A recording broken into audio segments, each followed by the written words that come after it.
several other nonprofit cafes around the country. And it's been interesting to me to see how many of these cafes are in historic buildings that have then been rehabbed or restored into their beauty. And I think that's an amazing accomplishment for a community, not only from the social aspect, but from the historic preservation aspect as well.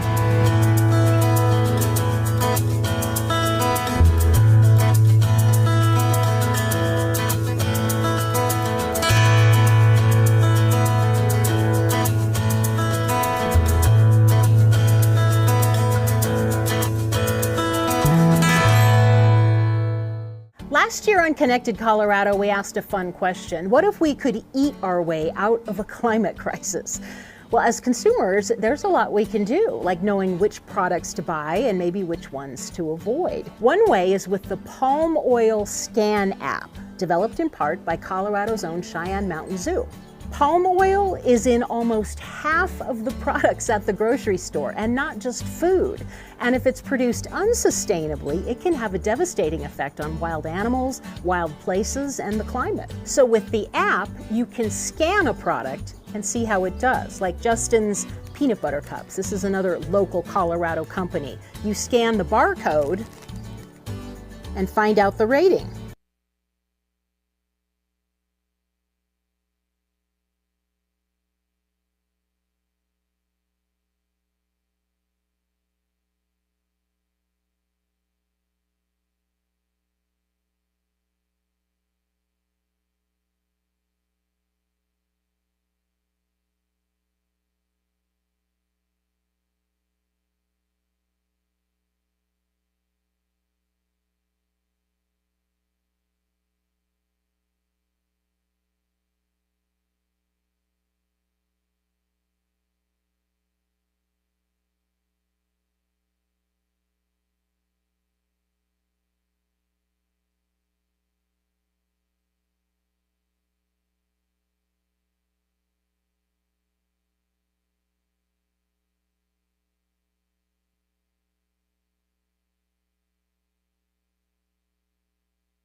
Recording in progress.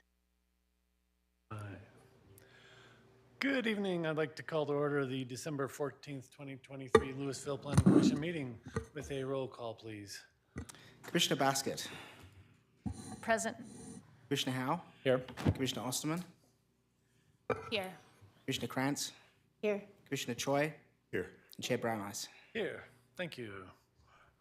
With that, a motion to approve the agenda, please. Motion to approve. Second. Thank you. All in favor? Aye. Aye. Hearing no dissent, carries. Thank you. Then we're looking at the November minutes. If there's anybody who wanted to make corrections, updates, deletions, additions, subtractions.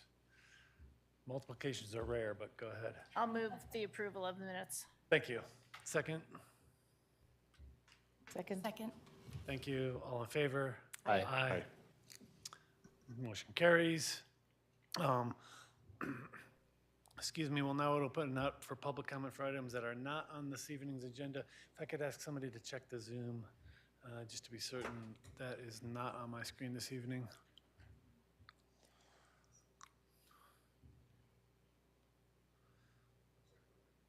In the clear? All right. With that, then we'll move into our first item of new business. And it looks like Amelia is on it. Do you want to ask if there's any? Yeah, so, yeah. So I'll run through the whole script here, and that will include questions of that.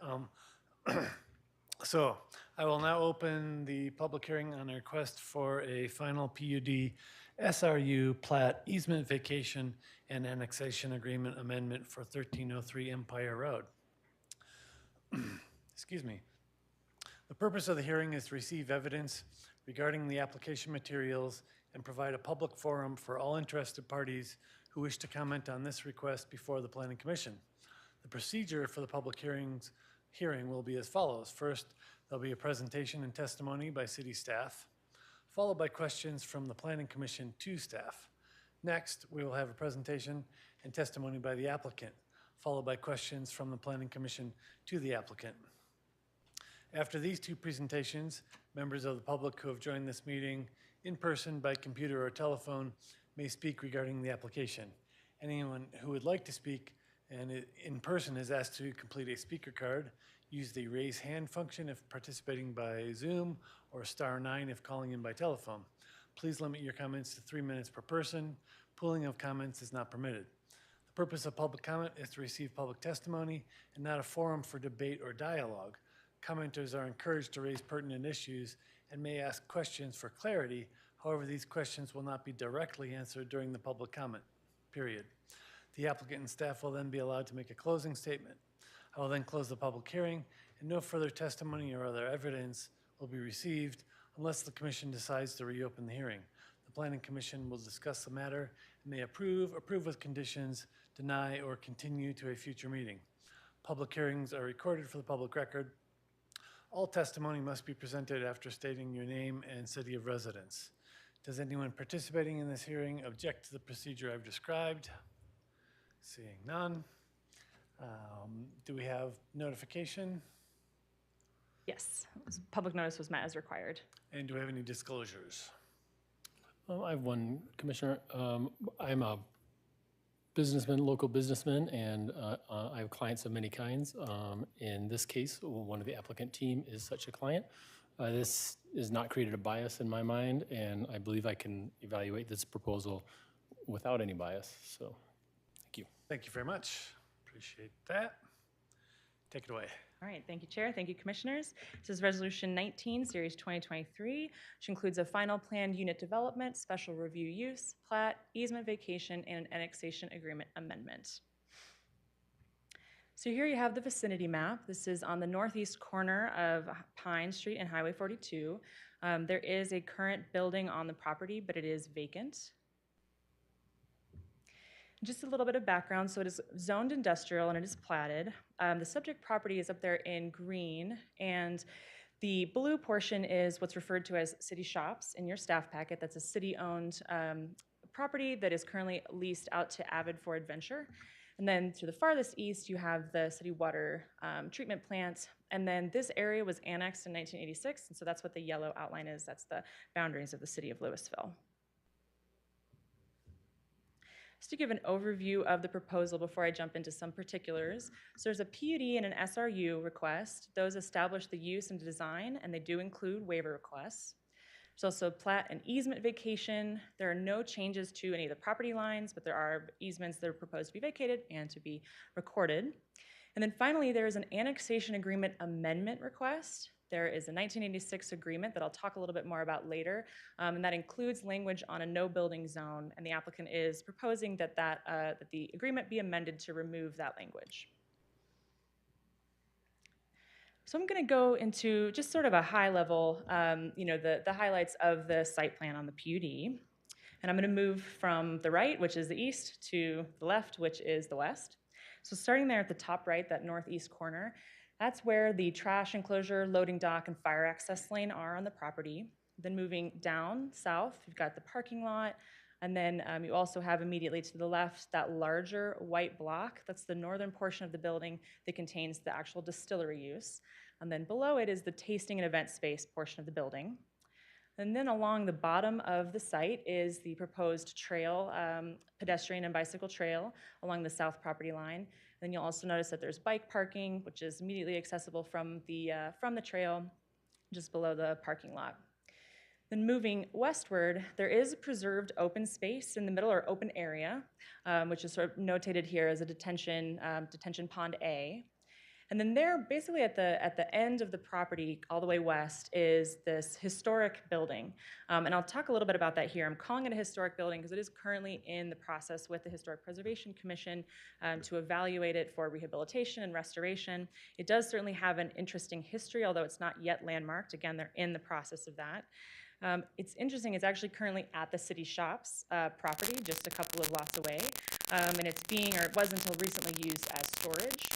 Its original use was as a metal shop on Main Street. So if y'all are familiar with the museum campus, that what's now like a courtyard area, that's actually the old foundation of this building that's proposed to be moved, restored and rehabilitated and placed on the site in that location. And then all the way to the west, there is, past the properties, this is actually in a city-owned parcel, there's a proposal for an orchard. That orchard would be for the use of the distillery and, of course, the enjoyment of guests and people along Highway 42. And because it is in city property, there is a maintenance agreement that staff and the applicants are working on that'll be finalized prior to City Council, making sure that we all know who's in charge of taking care of a fruit orchard.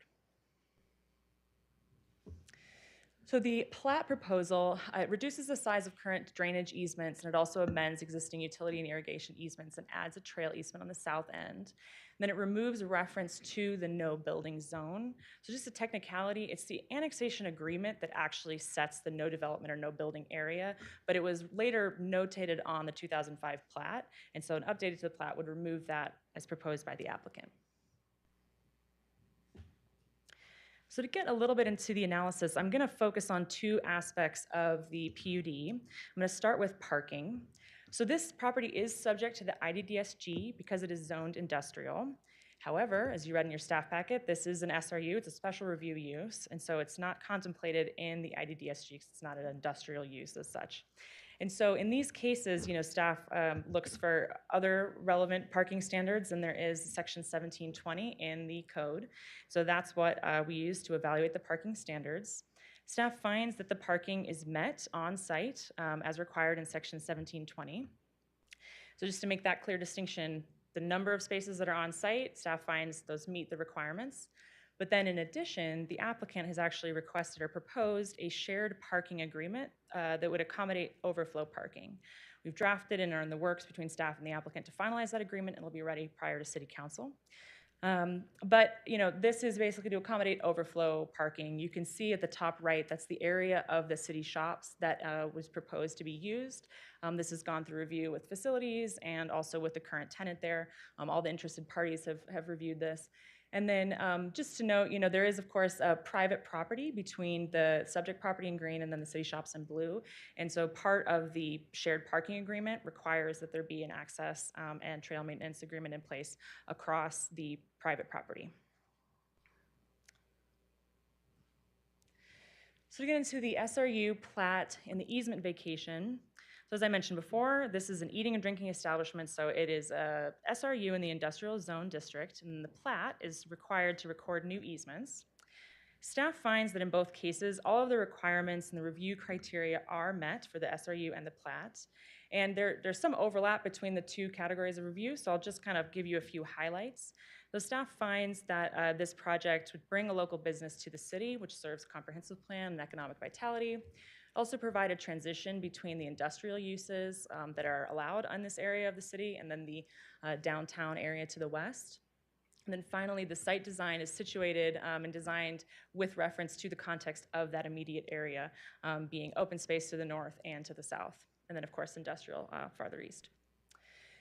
I do just want to take a moment to note that there are two conditions on this proposal that staff is recommending. The second one basically says that the applicant has to undergo a third referral and address all of the comments that were in the comment letter in your staff packet. I just want to say staff doesn't think the idea here is that doesn't impact any of the remaining pieces, don't impact the site design or the easements or the site plan in any way, any of the things that the Planning Commission is reviewing tonight. It's really finalizing drafts of the agreements that everybody's already seen, making sure the paperwork is in the right order, and all of that will certainly be totally cleaned up and finalized before City Council. But that's where that stands currently. And then I'll end here by talking about the annexation agreement amendment. So again, this is part of the application because of the no building zone that was established in 1986. This site plan necessitates an amendment because, as you can see up here, looking at that in the bottom right, that green line, the eastern boundary, actually intersects with the main building. So regardless, in order to develop it, the property as proposed, it does need some type of amendment to the agreement. The applicant has requested that no build zone be removed entirely. However, staff is recommending that it remain in place, but that the eastern boundary basically move so that it can accommodate the main building structure, but still be in place. And there are two main reasons why staff is making this recommendation and why the no-build zone still performs an important role. One is that it maintains a smooth transition of open area along Highway 42. So again, there's the open space on the south, open space to the north, and the open area between the two, maintains that sort of open visual aesthetic along the road. And then the second is that it provides an important buffer between what's an industrial zone and then an important intersection of Highway 42 and Pine, and then the downtown area to the west. And the idea here is that, the staff finds that the application is, again, it's respectful of this area, but this is an industrial zone. And so let's say that the PUD is approved, but then not developed, and the property were sold or developed to somebody who could use it for an industrial use. Without maintaining the annexation agreement, you'd have an annexation agreement on the record that allowed that industrial use only to be governed by the setbacks on the property. So that's why staff still believes that there's an important role that this zone can maintain and is recommending that it remain amended, but remain in the annexation agreement. So with that, staff's recommendation is approval of Resolution 19, Series 2023. You had to read this once, so I'm not going to make you listen to this very long condition. But number one is just to capture staff's intent that I just described about the annexation agreement, that the no building zone remain but be amended to allow the proposed development. And then number two is what I've described as well. It requires that the application go out on a third internal referral to address some of those outstanding comments and collations that I mentioned. And I will also note, just from a process and timeline perspective, the applicants already submitted a full package to be sent out on referral. And so that is my presentation. Happy to answer any questions, and also, of course, the applicants are here and ready for a presentation, I'm sure. Thank you very much. Questions for Amelia? Please, Commissioner Basket. I have a couple questions. I don't think they're hard ones for you, Bill. You were going to mention the history behind the no-build zone, because I did find that in the memo and thought that was pretty interesting. Did you want to remark on that anymore? It's an unusual covenant. Yes, it is an unusual covenant, and I'm not sure what I mentioned in the staff packet. That it was part of the gateway for Highway 42 and Empire Road, which I thought was fascinating, and this proposal indeed does maintain that and improve the is that exactly correct? Yes, that's right. Yes. So in reviewing the no-build zone and the annexation agreement, staff went back and did look at the city council records and the packet and the recommendations. There's not a ton of detail in there, to be honest, about the reasoning, but yes, exactly, that it provides a buffer and it provides sort of because again, this was zoned industrial with Boulder County actually before it was even annexed into the city. And so that's also part of the history here, that it was zoned industrial. It provides this buffer in transition by maintaining that no building zone. So I don't know if that answers your question, but yeah. Yes. I've got a couple more if I can Please, go go to. on with it. They're pretty quick ones. So I noticed in looking at the parking, there was EV parking. Does that mean they're chargers? I'm actually going to request that Director Zucchero hop in here, because I don't know which parts are required. I know I reviewed them against the code, but I don't remember what our requirements are for charging versus EV ready. Sure. So I'll have to look that up. I didn't review the plans to see what the ratio was, but we do, on a development like this, we have a ratio of 3 categories. Some of them have to have chargers, some of them have to have the electricity ready for the chargers, and some of them just have to have the conduit. So there's 3 different categories. So I assume that there's some that will actually have chargers, but the number I'd have to look up. And I'm happy to do that at the end. I know I reviewed it against the code. I just don't remember what the actual ratio Well, was. I'm just curious because I think it's appropriate to have the EV chargers at that location while people are tasting. Let's see. So the trail along Empire Road is a Crusher Fine Trail. Mm-hmm. Yes. And I wondered if that was why a concrete trail wasn't evaluated for that. Yeah, so this went out to Parks and Open Space and all of their recommendations, and I think the idea is to have less impervious surface, and then also that it still does meet ADA standards. So that's my understanding of how they evaluated that versus having it be paved. Okay. And then my last question relates to the trail as well. So the off-site parking agreement, which I think is a brilliant idea for when there's big events at the old shops, city shops, which is basically one lot on the other side of this. So it's very walkable. Is there a trail, existing trail connecting the two? That's a great question. So there is there's partial improvements there, and there is what's clearly been used as a trail. Partial trail. Right, exactly. And so one of the details that we need to figure out is where the requirement to have like an ADA accessible crusher fine trail would live, whether it would live in the existing access agreement or whether it would be sort of an additional separate agreement. But yes, there is a very clear area. There's an easement that already exists that it would go along. Okay, thank you. Thank you. Additional questions? Commissioner Choi. Thanks, Chair. Couple of questions for you. Was there a consideration of the parking on the north side, north of the fire lane, on the same city property that extends down that blue strip? You mean to have the overflow parking up there? Yeah, as opposed to crossing over private property? You know, I actually don't know if that was discussed. The applicant might know, but I will say I don't think that would be desirable for a number of reasons. One is the fire access lane being clear. The other is that actually is sort of in use in some way. And so putting parking in there in an area that does need to have some movement within it probably is not desirable anyway. And I do know, anyway, so that's the answer to that question. And using the improvements that already exist was also, part of the consideration of having it be on the city shops property. Okay. And then the other question I had was related to, the consideration of adding in that trail on the south side of what the property is now.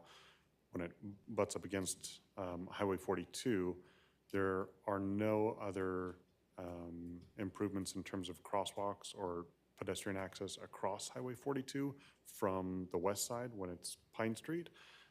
Was that going to be something that the city was going to also undertake to restripe and create additional signals for pedestrians and or a left protected turn from southbound 42 onto Empire? Yep, so I don't know the details, but I know that the applicant and the Public Works Department has reviewed all of this and sort of aligning it with Highway 42 plans. My understanding is that there's no current specific call to do, there's a general call to do improvements at that location, but the specificity isn't sort of nailed down at this point. And my understanding is that there's not going to be any types of improvements required with this application. But that certainly was a long discussion between Public Works and staff. So there is sort of a trail connectivity to a location that is planned to be improved. Yeah, please, on the Highway 42 improvement plan in particular, do you have any? Oh, I didn't, but I found the number of EVs. Sorry, what was the question on the Highway 42 plan? Just accessing Empire Road in general, if you want to restate it. Yeah, part of my question was there's no protected left turn on southbound 42 onto Empire. And, I would imagine, especially on a Thursday or Friday night, this would add, potential traffic going through there on what otherwise would also be, potentially like a commuting time. And that intersection already gets a little bit overloaded. And I guess I was partially just wondering what evaluations the city either went through or would go through if there were impacts to that intersection, based on stuff that wasn't projected, if there weren't improvements included in this right now. What would be the trigger where the city would look back and say that there would be something necessary? You mean a trigger? So the Highway 42 plan, so I think there's a couple of questions in there just to try to clarify. So I think we could look up the Highway 42 plan. I'm not sure if, I think what you're saying is there's no protected left turn lane now. Right. So there's one question is, with the Highway 42 implementation, would there be a protected left turn lane? Mm-hmm. So I'll try to look that up here as we go along, because I'm not sure exactly at that intersection. On single lot developments like this, we often don't do traffic studies because it's already platted, it's a use by right. We're not looking for that more in-depth traffic study where there might be broader mitigation. I don't know if there was traffic analysis done at all for this? Yeah, sorry. So when I was speaking before, I was mostly about the actual pedestrian and bike lane. But in terms of your question about traffic, yeah, there was no request to do any additional traffic analysis, and Public Works reviewed it and did not make any of those requests or recommendations. Okay. even with the transition from the current zoning to the proposed use? Specifically for exactly this application, yes. Okay. Yeah, I think they felt it was minor enough that it wouldn't require a traffic study. Even though it is a change in use, there would probably be more traffic for the restaurant portion than a typical industrial use, depending on what went in there. Okay, thank you. EVs? Sure, so there's a proposal for 9 EV installed spaces on the site, 6 EV ready, and 13 EV capable on site, is what I'm reading on here. Great, thank you. Additional questions? Please. Hey, Amelia, thanks. Just a question regarding waiver number 5. It states eliminating the standard for loading dock screening. I'm imagining the adjacent lot is also industrial zoned, but maybe could be changed to some of these commercial changes that we're proposing tonight. Could you just help me understand where the loading dock is? I think I know where it is, but I'm wondering in foresight, if there is another building placed on the adjacent lot, would we still be able to shield that area from the loading? And I'm assuming you're meaning the industrial zone lot to the east, right? Yes, Okay, that's yes. correct. Okay, I'm gonna walk away from the microphone, point to Okay. something and come back. Okay. Can you use the mouse at all? And people, if they're watching on Zoom, they can see the mouse better? Okay.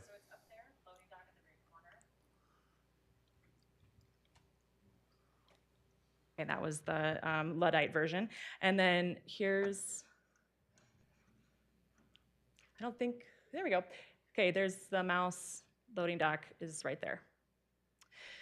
So in terms of its impact on the adjacent property, which is currently a storage facility, right? But yes, I understand your point that if it came under, as an SRU, sort of two pieces there, right? Is I think evaluating the screening from the adjacent property being so far away, it's more an internal screening, right? Especially when it's kind of interior to the site like this that they're getting an exemption from. But also there is landscaping along, I guess it's not up in that corner, but there's landscaping along part of the property. And then, there's also like a trash enclosure up there, up on the north side. So, I mean, I don't think it was evaluated from that perspective that you've just brought up, but I also think this screening wouldn't necessarily affect that piece of it regardless. It seems like it's mostly towards the northwest. The loading dock faces the northwest area, and it's shielded a little bit to the adjacent property as it's planned. Additional questions? I had one additional question. Sorry, can I just finish? Please. Just one more. Can you comment on the lighting? I'm imagining there'll be some pedestrian traffic from the overflow lot to this one. Has there been plans for lighting along Empire Road? You mean on the road or on the site? On the Crusher Fine Trail. On the Crusher Fine Trail, yes, okay. So I can look this up for you. I'm not remembering where this landed right now, but I know we did have that discussion of whether that was something that Parks would recommend or not, and I'll have to just sit down and refresh my memory, but yeah. Thanks. Did you have something to add? Yeah, I think when the questions are done, I just wanted to make one more statement about the buffer issue too. Just to be really clear that with this development, staff really supports this development. We think it's very respectful of the buffer, as Amelia said. It's a good transition into downtown. I think we are concerned about if this, as you've all seen, many times PUDs get approved and they don't get implemented. The annexation agreement would go, it would run with the land regardless of what happens with this PUD. And some of those industrial uses that we can see here, I've actually received a phone call about a storage unit. That's a use by right in the industrial district. So as an example, if this PUD wasn't implemented, but we amend the annexation agreement and this development would, goes away, which we don't want to happen, several years into the future, a storage unit development could go in, and that buffer would no longer be there to protect that gateway aesthetic. So I think the staff's trying to propose, hopefully, what is a win-win, where the buffer would in effect go away for this development, but it wouldn't go away permanently. So the language that we're proposing is to that effect with our proposed change to that agreement. So I just wanted to give a little clarification to that as well. All right, thank you. Okay. Commissioner Krantz. I think you pretty much answered what one of my main question was. What was the, like, what would be the expiration date? The PUD has an expiration date, but the plat, what about the plat and the SRU? So, The SRU, so I'm just wondering how those expiration dates coincide. right, so the annexation agreement does not expire. It would run with the land and forever until amended, if it's ever amended. The plat also would not expire. Once that plat's recorded, it's good until amended. The SRU expires if they don't implement it. I think it's after a year. The PUDs expire within 3 years, and they can be extended, but they will expire after 3 years if there's no request for an extension. That helps a lot. So what you're proposing, just making sure I understand what staff is proposing, is that the changes to the annexation agreement and the plat would be contingent upon, would As it be relates to the contingent upon buffer. the PUD. The PUD being implemented, not just being approved. Is that? So that's certainly something that we could consider. The way it's currently drafted is that it would amend the location of the eastern boundary. So it's not related to the approval of the PUD or not. The idea is to create an annexation agreement amendment that would allow, additional development, but that would still maintain what is currently maintained here in this proposal, which is that buffer area that you see in that open space, and then, of course, the historic building, right, being included in that. So it's not that it's contingent on the PUD, it's that that's the new no-build zone. So regardless of whether or not the PUD is implemented, the no-build zone would be changing, but but staff is proposing that it change slightly and not be entirely eliminated in perpetuity. Exactly, that's the Okay. proposal, yes. Thank you. And I just- apologize, I had that wrong then, what the staff's proposal was. I wasn't aware. And the reason being that it makes a clean agreement that is in perpetuity as is. It allows some additional development on this site, right? It's an underutilized site as it stands, but that it still maintains what staff has evaluated as a meaningful buffer area. Yeah, please, go ahead.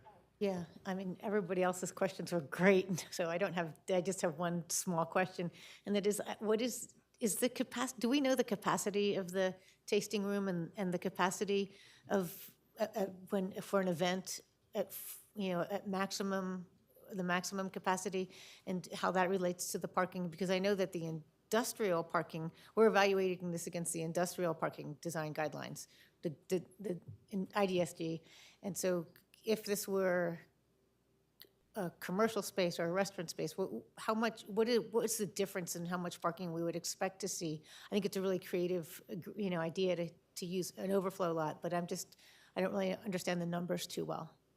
Yeah, absolutely. So I think you've identified what makes this an interesting evaluation exercise and review, which is that we're not using IDDSG for parking, because the IDDSG only has standards for industrial uses. It doesn't contemplate anything like what is being proposed here, even though this eating and drinking establishment is allowed by SRU. So we have to look elsewhere. And so staff looked at section 1720, and that section has citywide standards that can be applied for a variety of uses. So using those numbers, that's how we parked, and that's how the site is parked, using those ratios. So was that not, so it's not based on the maximum capacity, but can you still tell me what the capacity would be for an event?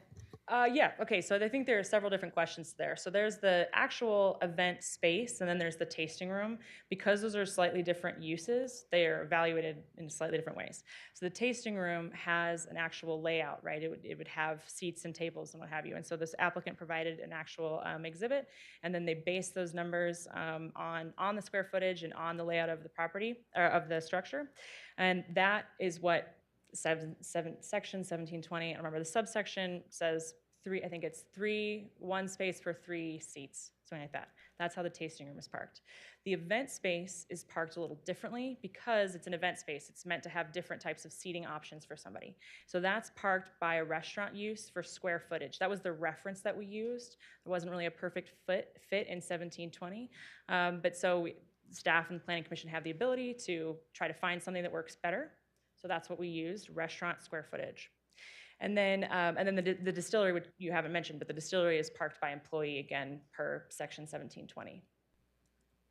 So I'm happy to pull up the exhibit if you want to see the tasting room exhibit and the square footages. I don't have that on this screen, but I can pull that up if you, it's also in your packet.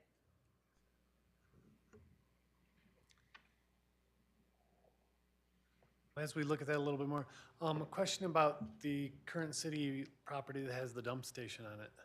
What are the plans there? Are they public? Have they, what's happening there?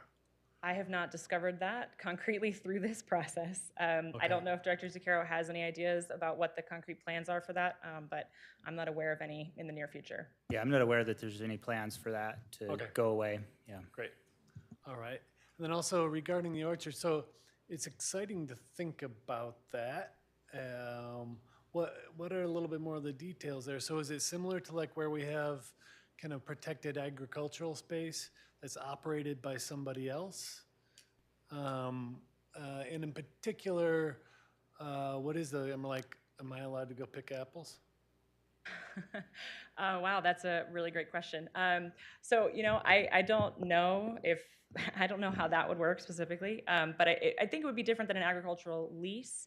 The idea is that so Parks is approved, reviewed and accepted, so to speak, that the plan to have an orchard on this city parcel. The only thing that they've actually requested of the applicant is that there be a clear maintenance agreement that they actually take care of that orchard.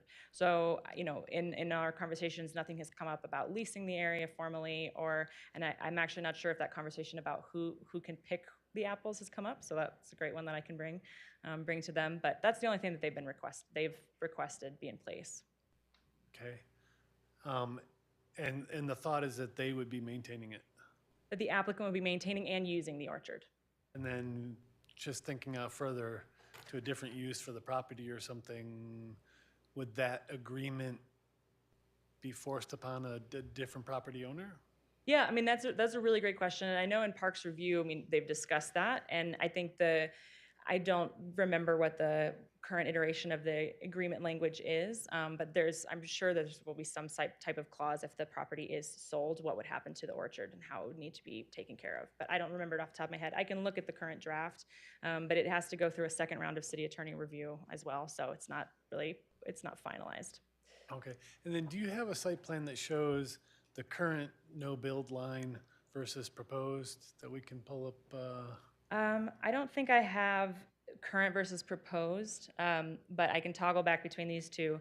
So in the annexation agreement amendment for staff's proposal, there's currently an Exhibit C. It's sort of an interestingly written agreement. I don't know if you actually got into the details of it. It says we don't need an exhibit, but in our amendment, we're saying we would create an exhibit for exactly this purpose to show specifically where the line is. But in the absence of having that to access, this is where you can see the line kind of in the middle of the property, even a little bit more than in the middle. And then I'll toggle back to the site plan, and then it would actually run basically in this direction to accommodate just west of the building. So here, just west of the historic building? No, I'm sorry, just west of the main building. So okay. Like in this area. Got it.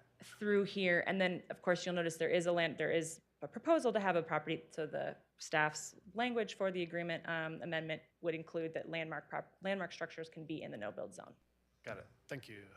Any additional questions for staff? On that site plan right there, there's also something identified. I don't remember what it was called, a stage, an event stage or something like that, just to the east of that historic building? Maybe in this area? Yeah, exactly, those hash marks there. How is that contemplated in the no building zone? Yeah, that's a great question. So I think probably some better language about to make sure we capture any of the sort of immediate surrounding use of it. I mean, I think when staff reviewed it in a general sense, the activation of that space is a positive for the landmark building to be able to have something there and not just sort of having it sitting on the land. So yeah, we'll have to craft that language to make sure that it references landmark building and associated, immediate structures or attached structures, something like that. But it wouldn't be, make it also clear that it's not like another building entirely. Just to confirm the existence of that historic building there in that location, that would be non-used, right? Non-occupied, non-permitted, that would just be a building that would be kind of closed up for visual benefit, or is there a planned use for that actual building? Yeah, absolutely. And I think the applicant would be able to better describe all the various planned uses. But it's certainly, the placement of it is certainly toward, public visual access. And there's sort of some flex uses. But again, I'm going to leave that to the applicant. I'm sure they'll cover it. Thanks. Additional questions for staff at this time? Seeing none, thank you very much for the presentation. I'd like to invite the applicant up at this time.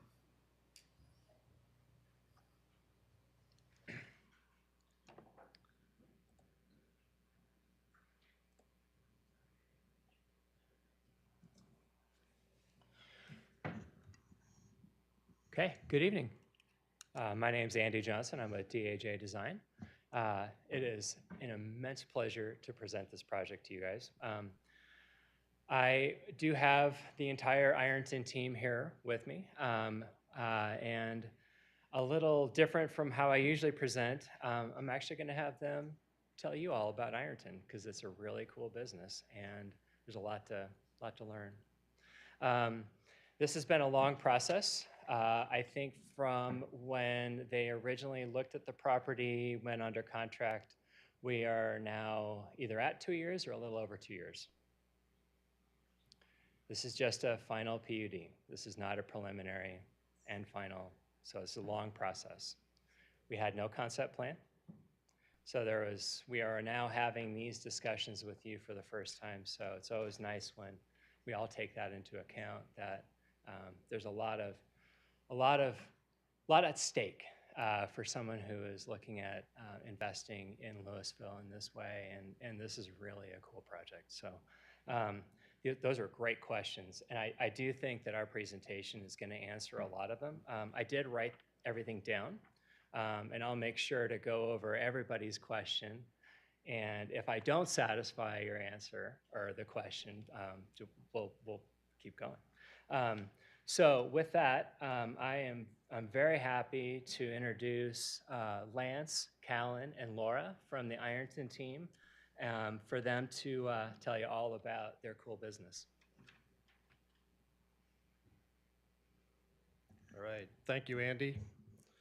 Appreciate the time tonight, everyone, and yeah, obviously great questions, and I think as we kind of go through the evening, there will be a lot of those questions that'll become more clear.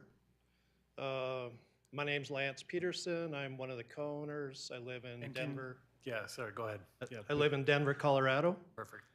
And my primary role with the company is the primary financial support, business development. I've been kind of the main person working with DAJ for the last year. We've been, yeah, it was October of last year, I believe we engaged. So we've been at this a long time, and before I kind of go into some further details, I'm going to turn it over to Callan and Laura just to kind of give some of their background also, and they'll be part of this presentation. Hey everybody, my name is Callan Romero. I'm also Lance's daughter, so this is a bit of a family affair. Give residence, please. I live in Arvada, Colorado. My background is in marketing, so I've been kind of focusing on marketing and business operations for the company. I did go to CU Boulder, so go Buffs. And hi guys, I'm Laura Walters. I live in Denver. I am the head distiller of the operation, so I come up with all the recipes, and I also help with the distribution side of the business and the tasting room and just general operations of the business. All right, thanks guys. Let's see, how do I toggle? Perfect. So before I kind of go into this slide, I just wanted to kind of talk about our relationship with Andy and his team. I think they've developed an awesome project, which is going to represent the Eastern Gateway into Louisville. Empire obviously goes right into Pine, over to Main Street, to old downtown. I think this project, this could have been a gas station, this could have been a RV storage lot. We bought the property 2 years ago, and there was no less than, I think, 6 or 7 other bidders on this property. Some of those were storage unit people, some of those were just parking RVs on the property. The seller particularly picked us because they wanted something that the city could embrace. And I think what Andy has designed, with the open space, us taking care of the city property right up next to 42, maintaining that adds to the kind of the gateway. I think somebody mentioned it's the Empire Road Gateway or Highway 42 gateway into the city and the eastern side of the city. So this project, I think, is the best solution to create an awesome gateway into that. And I'll just make one comment about, you brought up the recycle area and the kind of the city, the dump station. We would love to see that kind of gone, especially if we're going to do everything we can to beautify that section of the city. So the access into downtown, the trails, the relationship, open space to the south of us, open space to the north of us. We would love that part of our area also to be, I guess, redeveloped or undeveloped with that dump station. So enough of that. I'm going to just go into some brief background. We are currently located in the River North area of Denver. We're right off of I-70 and I-25. We opened in August of 2018. We have an awesome place there. It's about 34,000 square feet, three quarters of an acre. We have a huge outdoor vibe. We have an indoor tasting room. We have a production facility, and then a couple other buildings on site. But we have learned a lot being there for the last almost 6 years, 5.5 years. And we've learned that an indoor-outdoor kind of vibe, venture, is what people love. And having that four-season kind of feel, Andy's developed, I think, an awesome kind of back and forth between the indoor spaces and the outdoor spaces. I'm not going to go into a lot of detail on these because Callan and Laura will kind of expand upon them, but farm to flask, household spirits, we use a lot of locally sourced products. Somebody was talking about the orchard. That is part of we have trees, existing trees in Rhino that we do harvest different types of things. We have raised garden beds that'll be part of this, that we pull a lot of our kind of cocktail ingredients.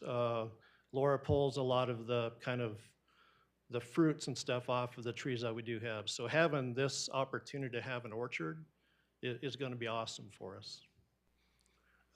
We're a distillery pub. That means we're one of 4 distillery pub licenses in the state.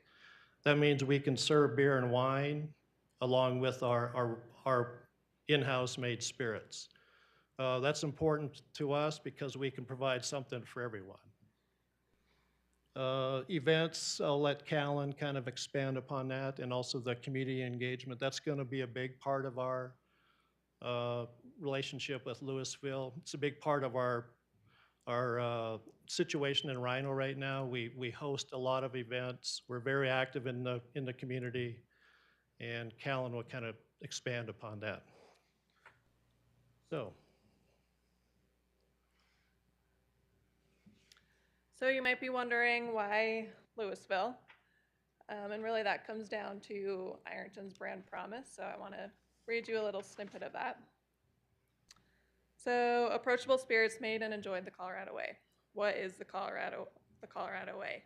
Although important, it goes beyond being a Colorado distillery, using locally sourced ingredients and water. It's an emotional state of mind, adventurous, down to earth, inclusive, communal. In many ways, it's about squeezing the most out of life and celebrating it with others, working hard, playing hard, and toasting to it all at the end of the day. And we really feel that the Louisville community epitomizes that same foundation. Just a few photos of our current space. So since we first opened our doors in 2018, we've been committed to supporting our communities, whether that's within the distilling industry, like with Colorado Distillers Guild, or being a part of Colorado Bourbon Women, which is actually at Ironton currently, hosting their annual holiday cocktail party. We're also heavily involved in our neighborhood, the Rhino Art District, who happens to also be at Ironton hosting their holiday party right now. Rhino's been so appreciative of our efforts to maintain an art-centric community with our on-site art studios and art gallery for local up-and-coming artists. Being part of such a connected and supportive community has shown me how important it is to find that in our next location. We've also hosted numerous nonprofit events over the years, partnered with local businesses and organizations, and we always support local when we can in the bar, kitchen, and distillery.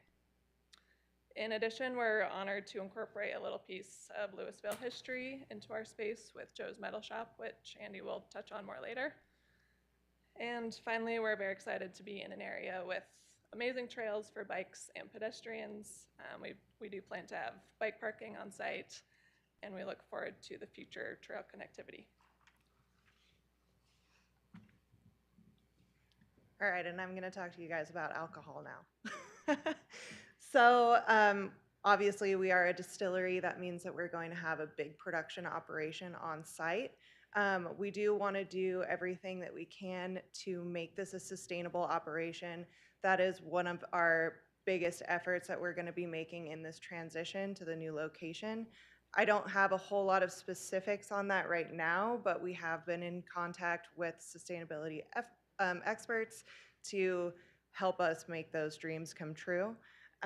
So right now we're doing pretty much what every distillery is doing, and we just kind of want to expand on that over the years of our operation by using different sources of energy, recapturing energy where we can in our process, and using that to energize the rest of the operation in the tasting room and the event space. So I will be working on that. That's my one big thing that I would like to see us do as a company. Lance kind of touched on our local ingredients earlier, so that is another sustainability effort that we're doing. We want to keep our Colorado farmers happy. We want to see us using their ingredients. So we use all Colorado sourced grain, and then we also grow a lot of our own ingredients on site. That's where that big open space is going to come into play. We're going to have a lot of herbs that we're going to use in both the tasting room and the distillery. The orchard, like Lance was saying, right now we do utilize the fruit that we're growing on site in smaller ways, but with more fruit we can do more with it, so that would be amazing. And then, you know, also incorporating a lot of our community with local partnerships in the distillery side. We do a lot of collaborations with breweries, which we would love to do with breweries just on the other side of the road over here.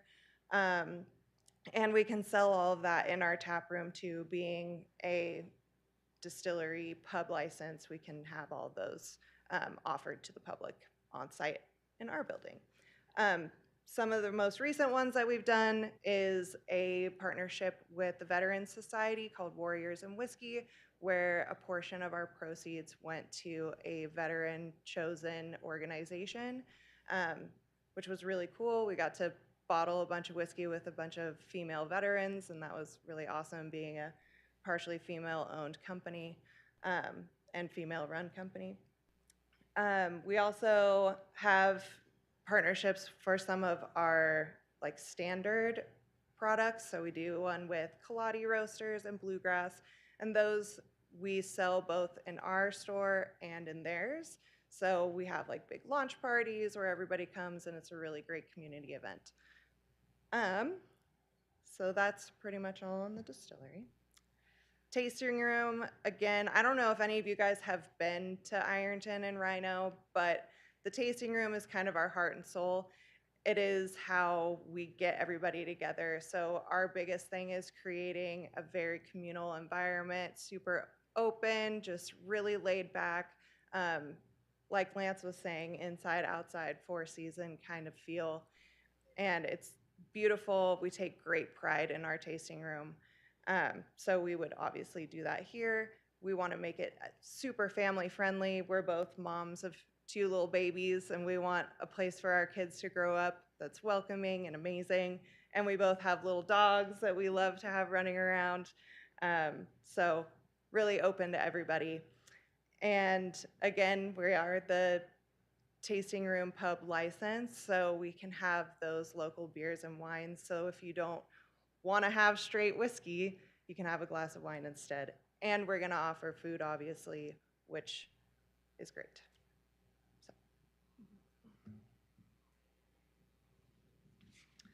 So the third side of our business is events.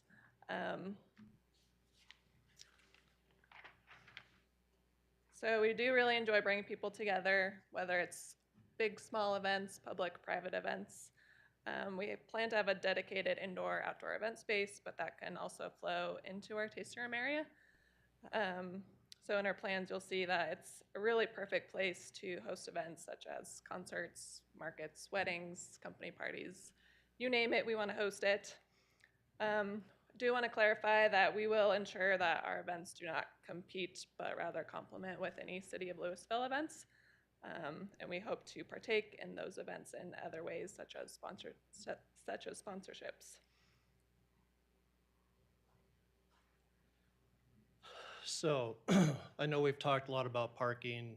Amelia did a great job, I think, explaining the number of spaces we have on site, which I believe is just over 80. The city shop has 75. We are working on that connectivity for that overflow parking. It's going to be rarely used, but it is going to be there. And we felt it was important enough to get into discussions with the city to make sure we had a solution for some of our larger events. Talking about capacity, I don't know the exact inside tasting room capacity or inside event center, but space as a whole, with those 150 plus or minus parking spaces, we can have a capacity of about 400, or handle a capacity of about 450 people. That is going to be a very, very rare kind of situation for us. We will be prepared if we are having certainly a larger type of event. We will be applying for kind of a special event kind of permit in those events, in those cases.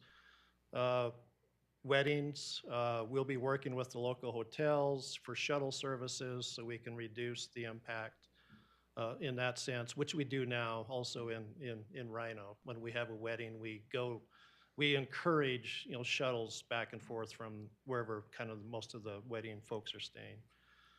I think that's it before I kind of go to the last slide. Distribution, we are actively expanding our footprint across Colorado. We have a third-party distributor that we've engaged with, so you will see us in some of your liquor stores, some of your restaurants as we kind of expand that part of our business. It's a very important focus for us. And kind of before I turn it back over to Andy to go into some more of the actual PUD details, here's a list of some of the recent accolades we've had. We've been recognized by some fairly high Colorado publications. 5280 magazine voted us best distillery. Westward, we've been best distillery tap room, best Colorado distiller right here, more than once. Colorado Business Magazine, best distillery runner-up. We've received numerous spirit awards. We have very high quality spirits. And Colorado Sun, I believe last year, best Denver Metro distilleries. So I think we're an awesome business, and it's mainly because of these two. They're the day-to-day people that are working to earn us these types of awards. And we look forward to being up here in Louisville and immersing ourselves kind of into your community and continue, I guess, earning awards. So With that, I'm going to turn it over to Andy, and he'll go through some of the PUD type details. Thank you. Thank you, guys. Okay, that's the fun part. Now you get the peas and carrots.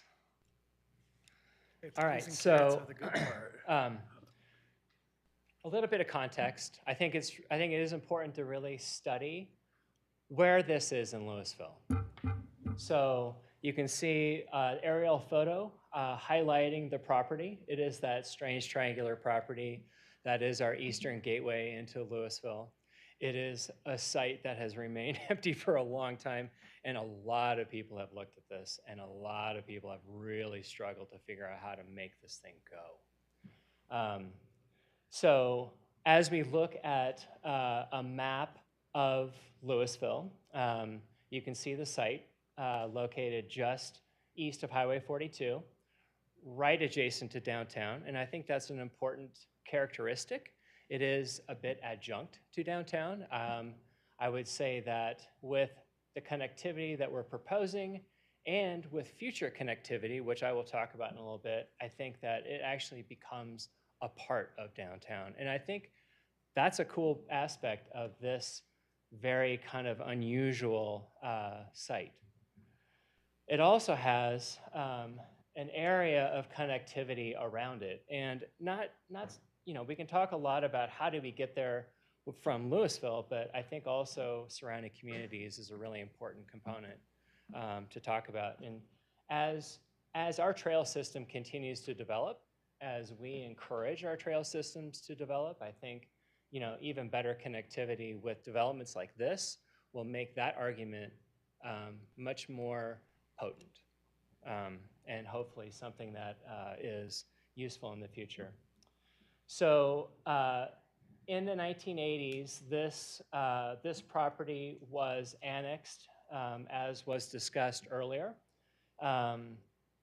It does have the public use dedication satisfied through the platting. The annexation was in 1986.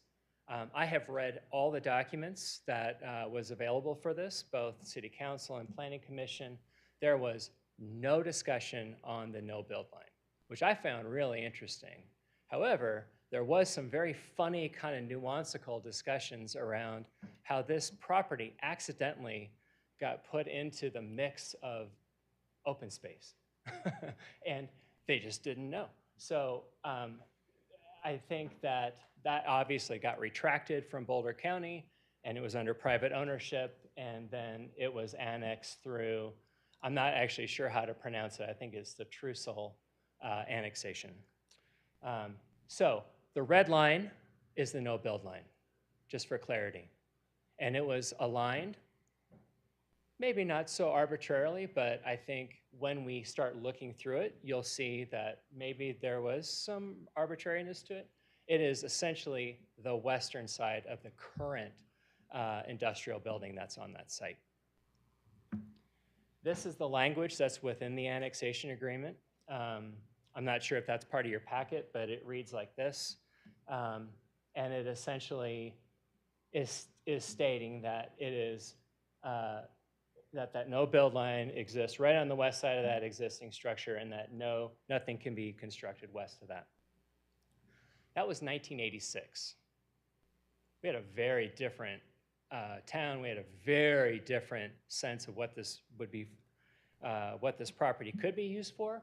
We had a very different climate entirely around what Louisville was like then. Moving on, this is a color diagram of what that looks like. The green being the buildable side, the red being the no-build side, and then that little white parcel, that's the city-owned parcel at the very edge at the intersection of Empire and Highway 42.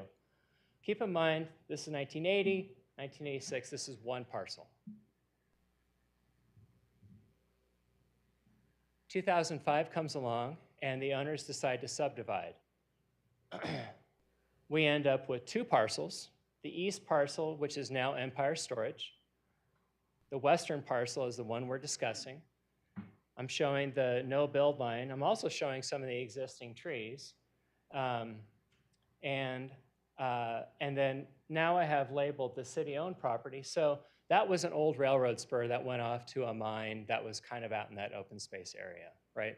This is how like all of our pathways get defined, is how we got there with mining activity. So that is part of the city shops. It is essentially, for lack of better words, kind of a dumping ground of just materials holding over from whatever construction project's going. It's in various states throughout the year. Gravel, barricades, equipment. It's sort of a grab bag of whatever it is that month or that time of year. It is also the back door to the old Public Works facility. And it was extremely useful. I still think it's extremely useful to the city. And it is a non-starter in terms of access. That was one of the first things we asked. One of the complications is that the north property line is also a ditch easement. And ditch crossings are incredibly difficult to navigate. We are burying the pipe. It's still a ditch crossing. There's still lots of logistics with that. We will have a crossing agreement with our utilities. So we will have to navigate that in some capacity. But lo and behold, we have this no-build zone that's preserving open space, yet we end up with a dump station right in the middle of two open space sites, and we have this kind of weird industrial strip that is everything but open space. So we kind of, I think, shot ourselves in the foot with that move, but it was also a very different part. It was a very different time in Louisville's history, and had a very different context within the city of Louisville. So we go to the proposed development, looking at the two parcels. Obviously, the western parcel is showing what we are proposing. We are saving a number of the trees. Only a few are coming down. Interestingly enough, the juniper, the ponderosa, all of those end up as ingredients, or at least are ingredients in the spirits that are being used. Whether those trees will be useful or not sure, but they're actually all in really good shape, which is kind of astounding. The line that you see on the western side is that edge of where we are proposing development. I will talk about the little building in a little bit. If we take that color diagram that I showed you earlier, overlaid on the proposed development, that color diagram is the 1980s version. So the red is the no build, the green is the build zone. This is a really important diagram, and I really want you to take this in. When that was one property, the proportions of no build to build look entirely different to what is now a western parcel that is literally cut in half. Now, if you drive by it, and you probably have, you'll notice it's a pretty flat site. However, it drops almost 7 feet from west to east. And the profile crosswise, north to south, is really flat. Drainage is hard on this site, and that's the one thing that I think we tend to not talk enough about, is how difficult these kind of sites are for drainage. Also, the other thing that is important, that we don't want a parking lot facing Highway 42. That is not a gateway experience for anybody coming into Louisville. We want that to be buried within the kind of the DNA of this property. So, really the goal is to look at that front part, that west part, as open. We want it to be a high quality landscape experience. We do want the building set back, but we also know that within this weird triangular shape, we still have to make buildings work. We still have to make parking work, and we still have to do everything that we need to with drainage. So within your packet, you probably saw this as one of the drawings. This is the kind of morphology of what I just walked you through. And so here's what we're left with. Here are the discussion points. These are the things that the Ironton team and I first started to address with this property. So our site issues. I talked about parking location. Super important that that is not a front and center element as seen from Highway 42. Grading and drainage, the existing trees, access from Empire. Right now, there are currently 2 access points with crossings on the drainage ditch. And then this is an entry from Highway 42. So this is a diagram showing how are we going to use this property. And you can see that it follows all the things I just mentioned. Starting from east, going to west, parking kind of on that borderline between what we're proposing as the building area, which is in yellow, and that storage facility, which is the pink area just to the right, and then that open space. And luckily, the program that we came up with for this site to accommodate what they want to do with their business really works actually to kind of work with what was already there, with this idea of preserving some buffer. I'm not going to call it open space because it's not. It's just a buffer. However, that city parcel at the very top, which is basically just a weed lot right now, is a really important part of this whole development.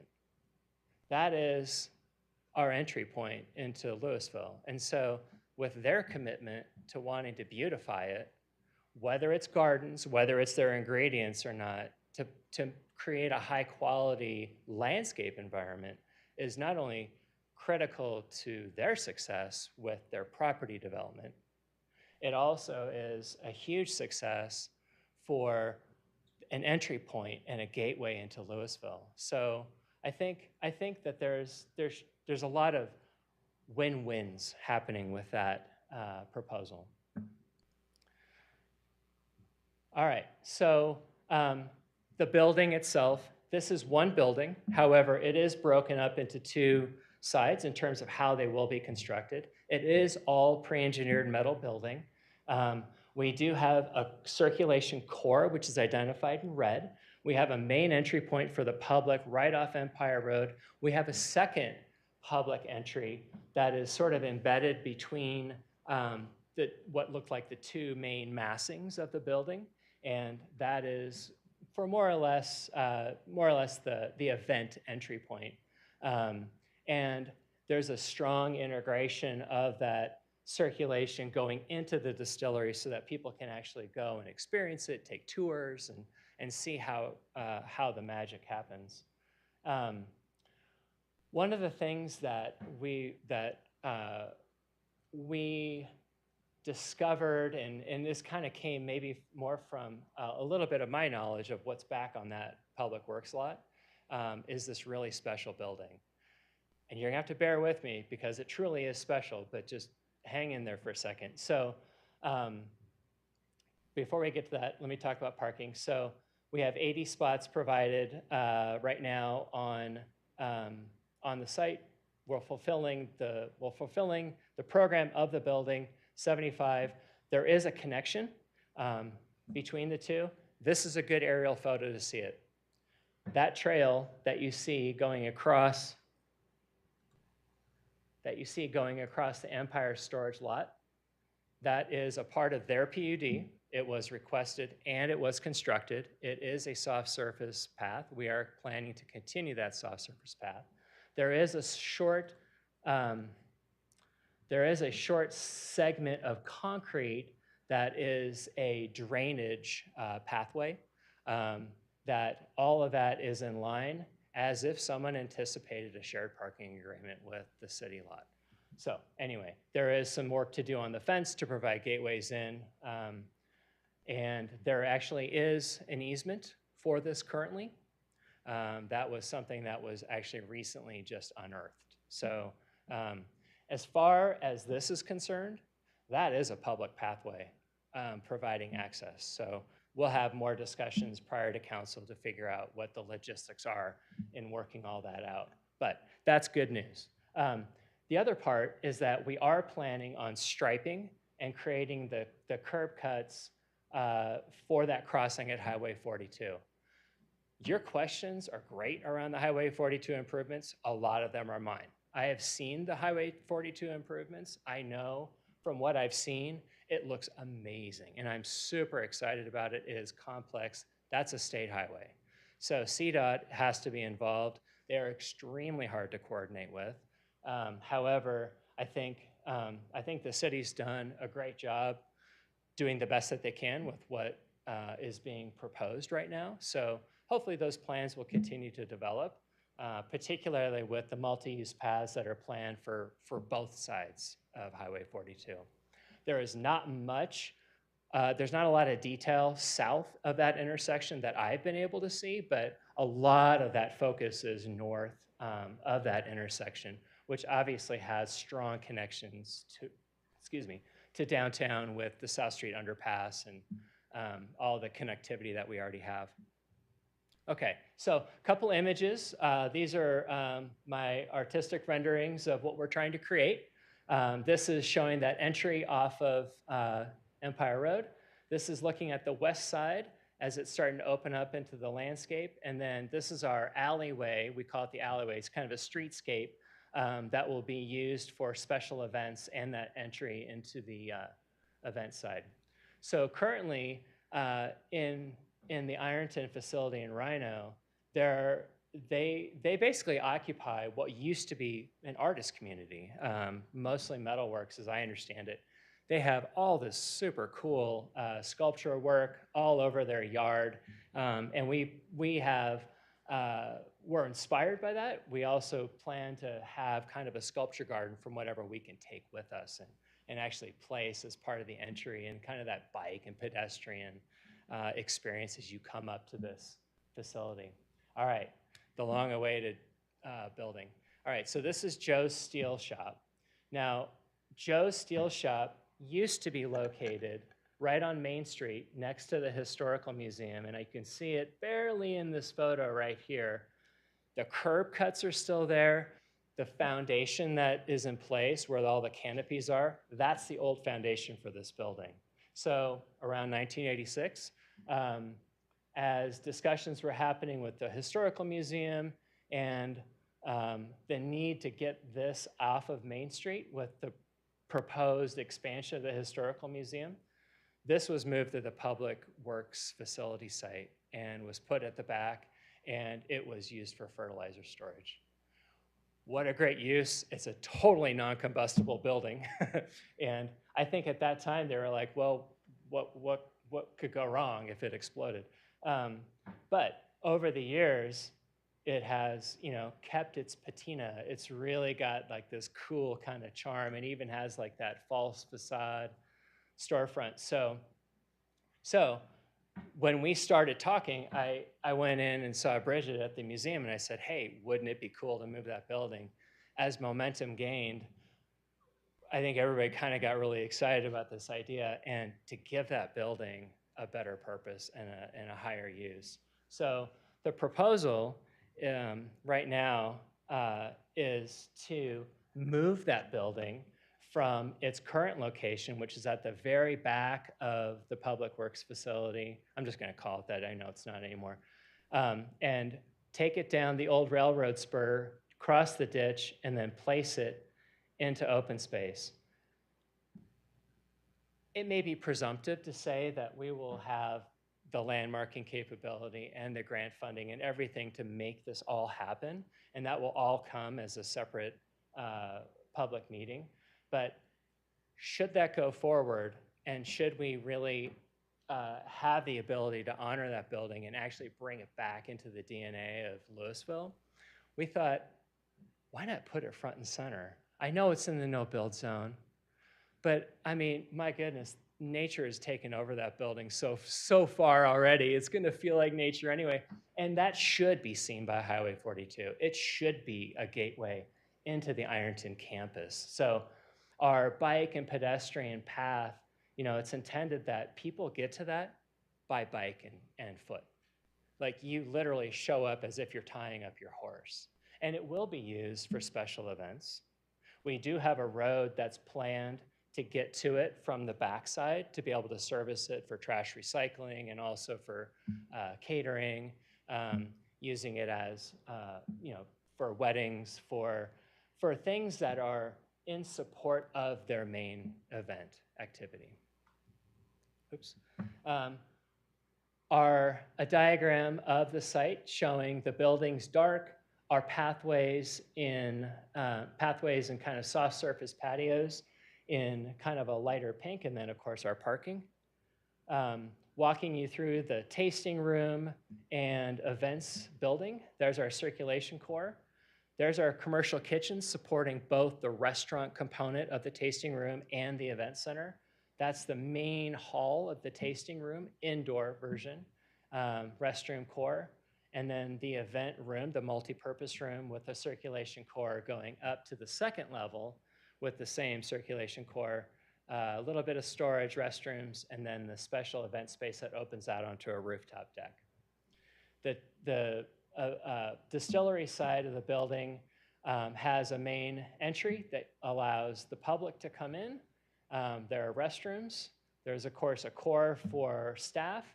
There is a very large barrel room, which will increase their capacity as well as significantly reduce their logistics of running barrels back and forth due to the city of Denver's Byzantine rules around liquor storage. And then, of course, their production area. I do want to make a note. This is a good spot to see that loading dock. It is recessed. We can't have screening. Our parking lot takes up the whole space. And it is really important for their business that they have semi-truck capabilities. That significantly reduces the ability for landscaping to occur with all the turning radius that's required for that. So the goal was to recess it in, give it a little bit of a hidden, a little bit of a masking. So anyway, upstairs, there is a viewing platform that allows people to see all the cool stuff going on. Restrooms, kind of an administrative core, and then dry storage. Landscape design, this is in your packet. I'm not going to get into this very much. The only important part is looking at that open space. This is a high quality landscape design. There are lots of eddies and pockets and cool areas for growing and beautifying that environment, both edible landscape as well as just a beautiful landscape. There was a question about that stage. The stage is not intended to necessarily be constructed permanently. It is intended to be movable. So it'll be really just for special events. A couple perspectives going through the building, looking at the east side, looking at the south side from Empire, a little bit closer up shot, and then the west side. Elevation views, which are very much similar to your packet. We did take some inspiration from items around the current Ironton site, looking at some sketches for signage, trying to have some fun and being artistic with how this building gets presented to the public. This is not the first SRU that we've done in an industrial zone. The climbing gym up in the CTC was one of the first, followed by Red Garden, which is the restaurant adjacent to the climbing gym. Both of those required SRUs. Both of those did not have parking count requirements because there are none for those types. We had to kind of make it up. And then there's a gymnastics facility and I think a volleyball facility in the CTC. All of those are under SRUs. We feel strongly that that no-build line at this point in Louisville's timeline is irrelevant. It limits this property's development significantly. While we're maintaining it and really using the whole property to Ironton's benefit, that triangular shape makes it really hard to develop. The drainage, everything about it makes it really hard to develop. And keep in mind, anybody who comes before with a new proposal or PUD will have to go through the same process. And if they don't provide a product similar to this, it's a discussion, and you guys get to have that with those applicants.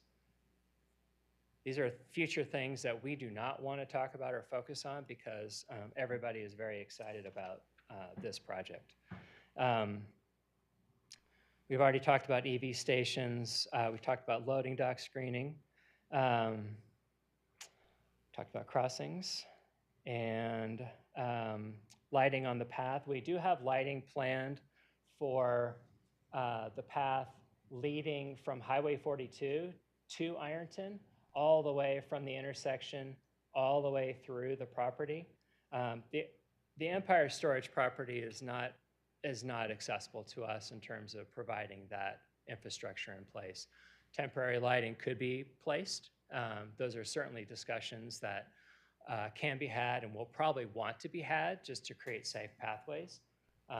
But it is important to understand that we do not have that as a very easy ability. And I think with that, I'm going to pause and ask your questions. Thank you very much for your time. Thank you very much. Let's take a break until 8 o'clock, if that works for everybody, and we'll reconvene with questions for the applicant. Thank you.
We were talking about the confusion on the buffer removal, and I think that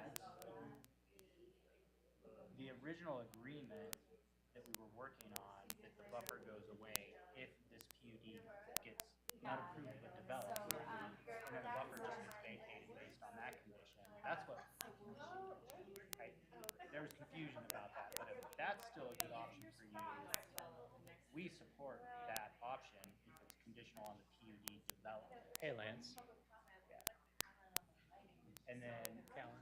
yeah, hi. Hey, Rob. Sorry, hey, how are you guys doing? Good. We'll be in Steamboat January 20. Sorry about the confusion on the vacated buffer. What I was telling Andy was that we would be very supportive of the agreement, the amendment to the annexation agreement stating buffer would be vacated with the PUD development. So nothing just if you actually develop it will be me and my family, then the buffer will go away.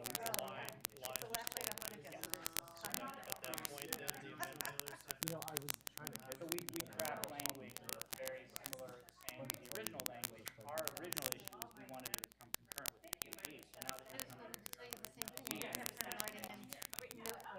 write it into the agreement that if this PUD is developed, and we'd have to define that, we often say, you get a building permit, you get a certificate of occupancy, then that buffer goes away. Based on that certificate of occupancy. So that was actually our original vision of doing it. If that's acceptable, then we don't have to talk about moving the buffer or vacating the buffer. We're supportive of that conditional on the project. So we could also figure it out right now, not until technically the annexation agreement, city council decision. I wish I could Well, I mean, I think they can make a recommendation.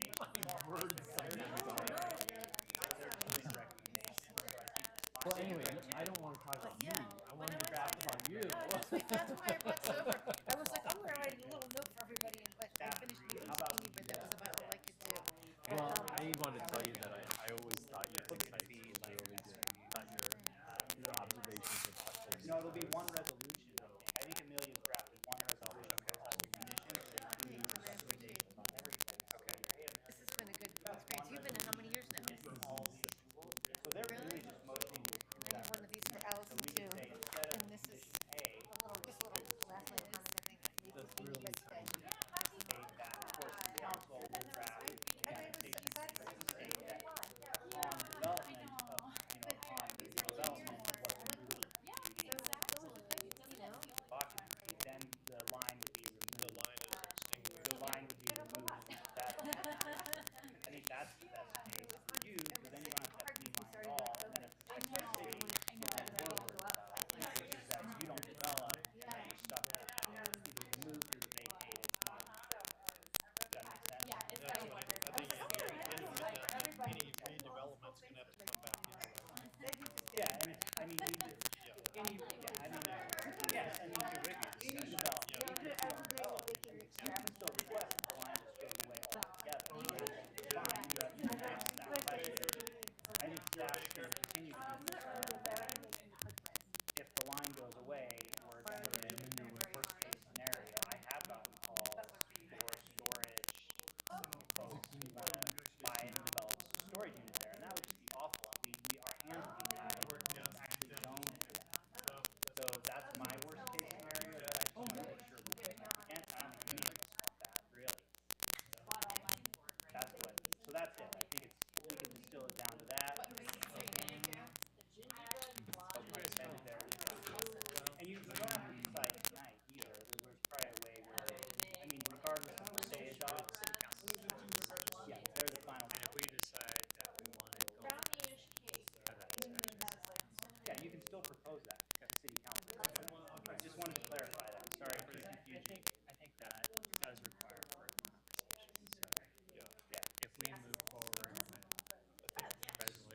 I'd like that.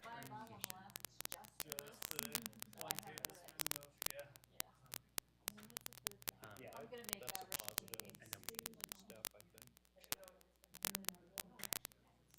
Yes, that begins this weekend and ends this weekend. If you want, I can ask. I hosted last year. Yeah, my family came out. And then I don't know if you want to respond, to that at this point, but that's our restated condition. And, I mean, is that more, I think that would be more favorable to you long run. We'll just confirm that, with the understanding that our final decision will be at city council. That's fine, yeah, I mean, you can always amend your.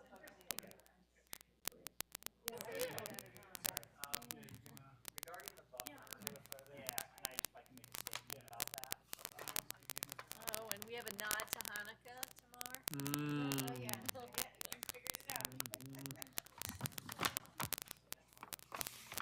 Well, thank you all. If we can reconvene.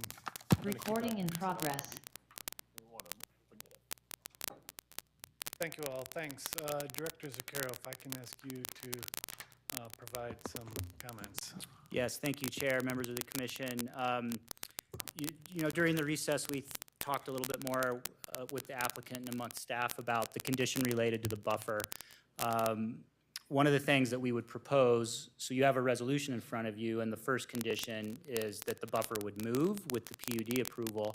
An alternative is what I described before, and we wanted to lay that out as a potential alternative that we could just verbally put into the resolution, you know, if you're so inclined to make that motion, which is that the annexation agreement would be drafted to state that if this PUD is approved and developed, and we work on that language with the city attorney and the applicant, but that would probably mean that it's constructed, that then at that point, that buffer line would be vacated automatically with the implementation of that PUD. So that wouldn't mean that the buffer line would go away automatically, only with the implementation. So we could substitute that first condition with the vacation of the buffer altogether with implementation of the PUD versus just moving the buffer line. And I think the applicant, when they go to city council, there could still be further discussion about a full vacation without conditions. That's always an option. But as far as your recommendation, that's an alternative to what's drafted right now. Hopefully that made some sense, and I'm happy to try to answer any questions, or we could actually work on some language for you if you'd like. Yeah, I'm not there yet personally. On understanding it, or just understanding the proposal? The basics. Yeah, does somebody else? Chair, just a note of clarification. Rob, you're proposing not the buffer, but the no building zone? Is that what you're referring to? Sorry, I keep calling it the buffer. It's the no build line. Yeah, it's the no build line. Okay, no build zone. That very deep no build line that's in the annexation agreement. But it sounds like you're saying a complete removal of it. Right.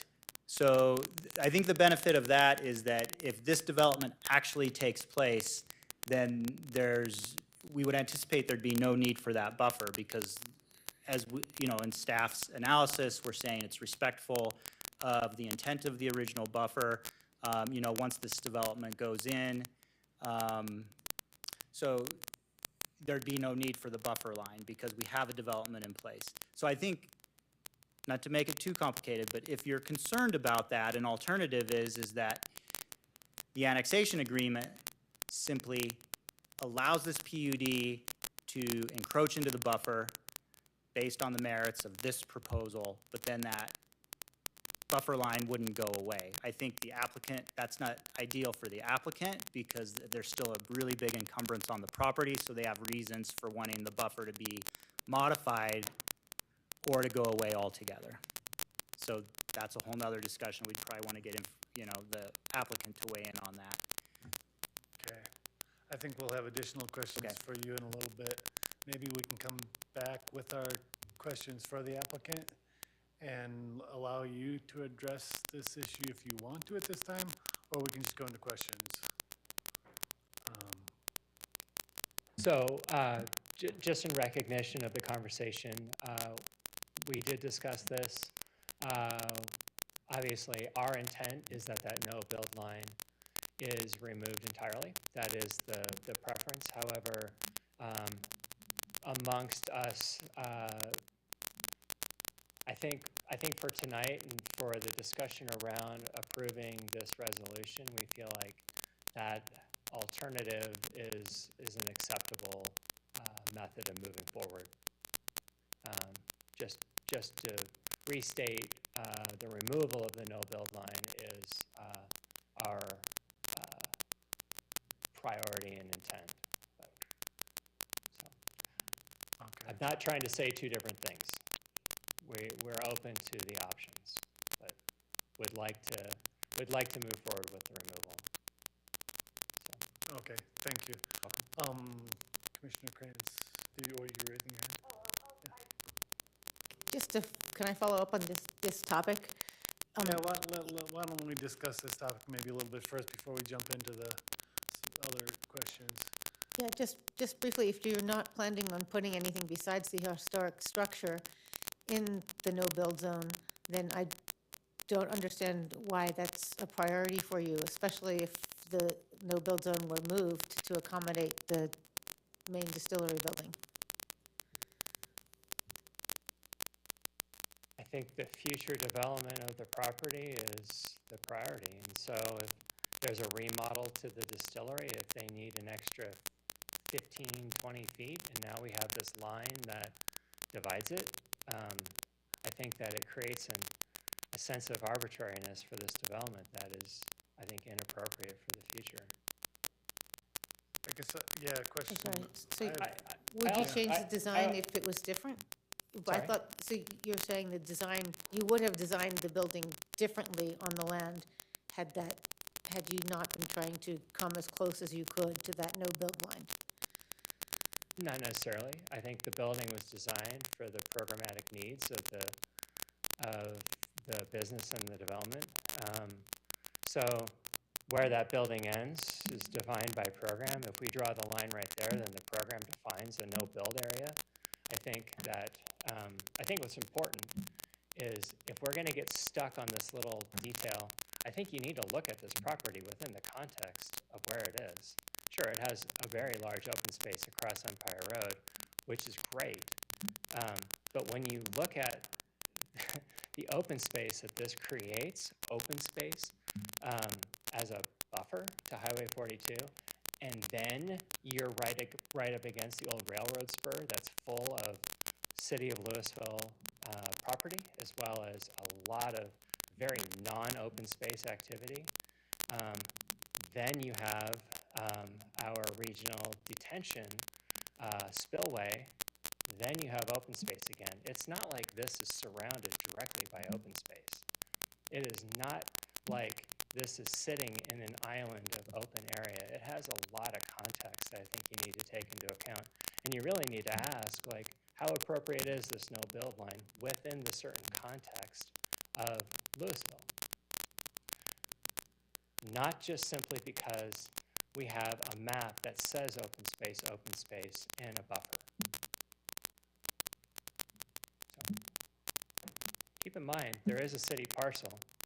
If this doesn't go, more than likely no one is going to develop that property and it'll stay a weed patch or whatever it's going to be. That's still a buffer from Highway 42 to this property. So I'm just asking, please do keep that within the context so that we don't get mired in just language. Thank you. Additional questions regarding this issue in particular right now? Also, if you have any for Director Zucchero regarding this. I'm curious, actually, as to why would the city want to vacate the no-build line completely?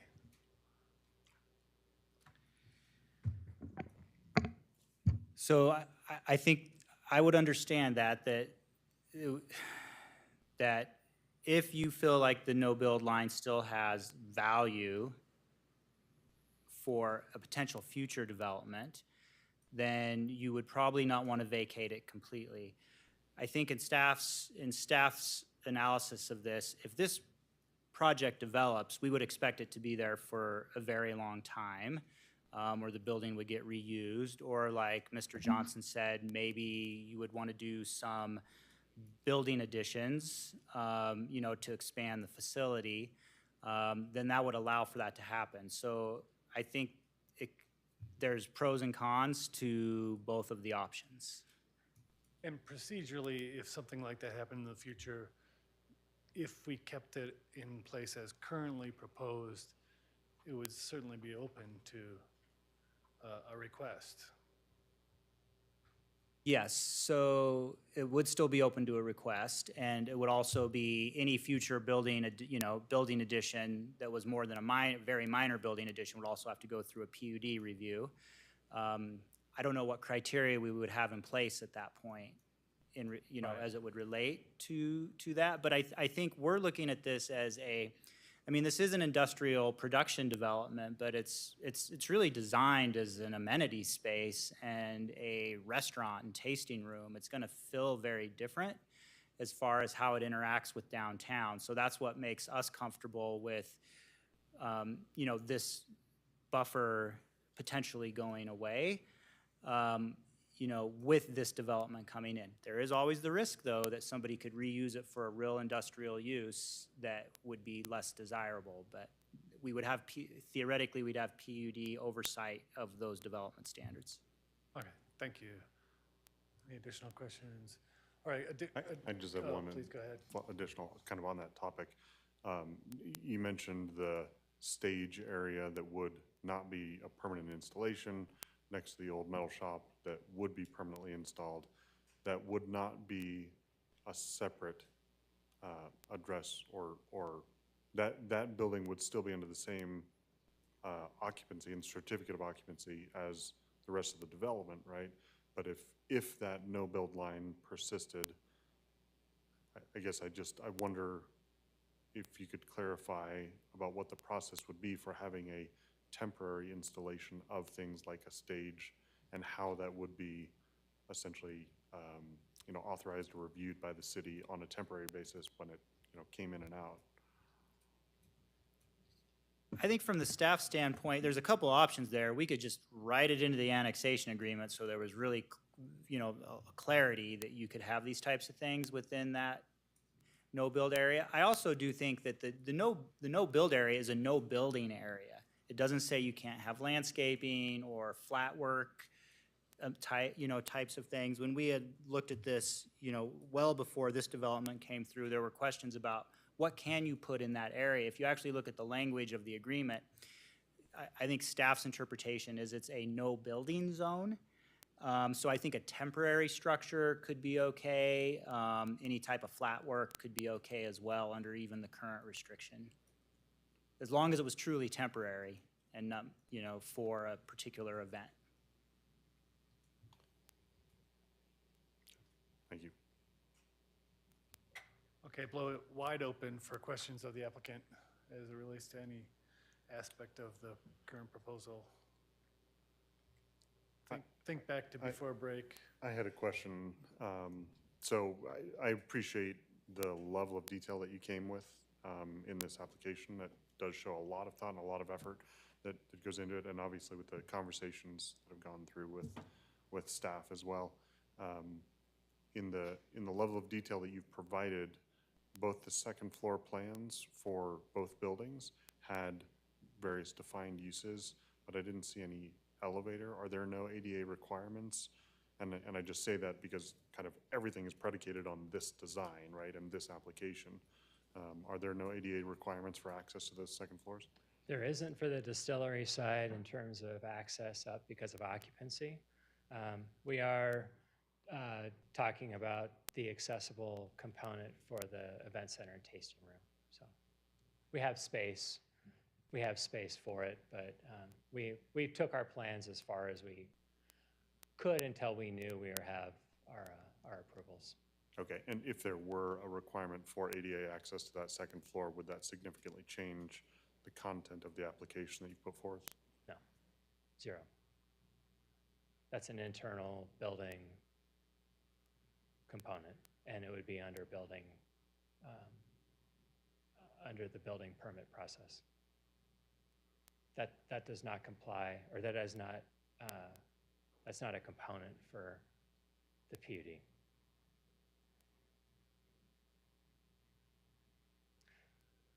The floor plan and architecture are exhibits. They do not get filed with the PUD. Right. They are only for describing the project. They are for your use. They do not get memorialized. So our building permit process will cover that.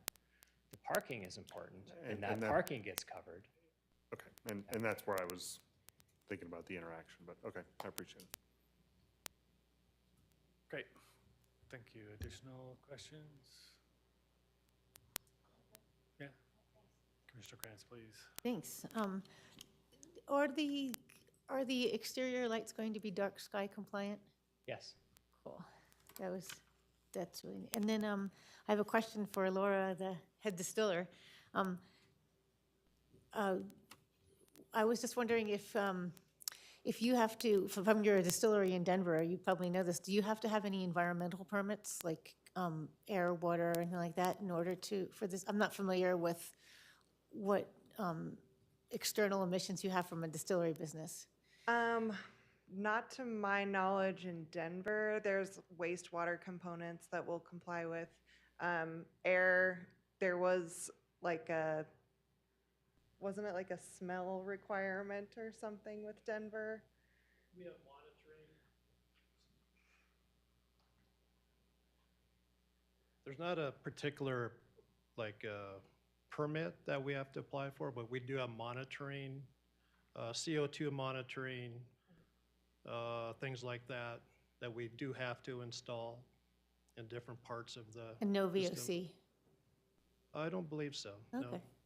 And then just a couple more questions on the operation side. How many trucks a day do you envision coming out of that loading dock and on Empire Road? Right now, we receive probably 2 trucks a month. So not a whole lot. We try and limit how many deliveries we get just for ease of operations on our end. And then our distributor uses small vans. So the big trucks would really only be for our grain deliveries, which we limit to 2 times a month. It seems like my questions are pretty brief ones, so if you don't mind, I just got a couple more. Sure. The other one was, if you're going to have an orchard on the city open space, are you aware that the city has, we have herbicide, we've banned certain herbicides from use, so I don't know if those are important for fruit trees, but if those are important for your fruit trees, it might be worth coordinating with our open space further on that one. Yeah, I'm honestly not sure. We would probably have a landscaper come and maintain those trees for us. There's no glyphosate and no certain insecticides are banned on city open space properties. And then, and I just had a final question is, if you, the open area that you have, I guess this would probably be back for Mr. Johnson, but the open space area is going to be crusher fines. Does that provide, that's going to provide the same drainage as grass would? Could you explain a little bit about how the drainage, how that would be, like how that would be maintained as an open area in that no build zone? How would that have the same impact for drainage as maintaining it as grass? Okay, so your question is, do the fines provide the same amount of drainage as a grass surface? Yeah, it does. And in fact, that area that we have defined, I'm happy to bring the slide back up. It actually is a very large, shallow detention pond, and it is used for our stormwater quality. So if you look closely, right along the Empire Road side, there's an inlet and an outlet into the ditch. So, you know, it'll operate just like a typical large detention area that would be seeded either with native or mowed seeds. That's not what the the program wants to have is grass to be mowed and maintained, but to have kind of more of an open plaza area with landscape islands and surrounded by landscaping. Thanks. Any additional? That's all good, thank you. Additional questions down here? Seeing none, I would like to open up public comment. Please limit yourself to 3 minutes.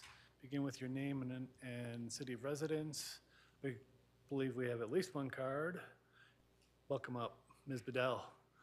When we start, do you guys have the cards over there?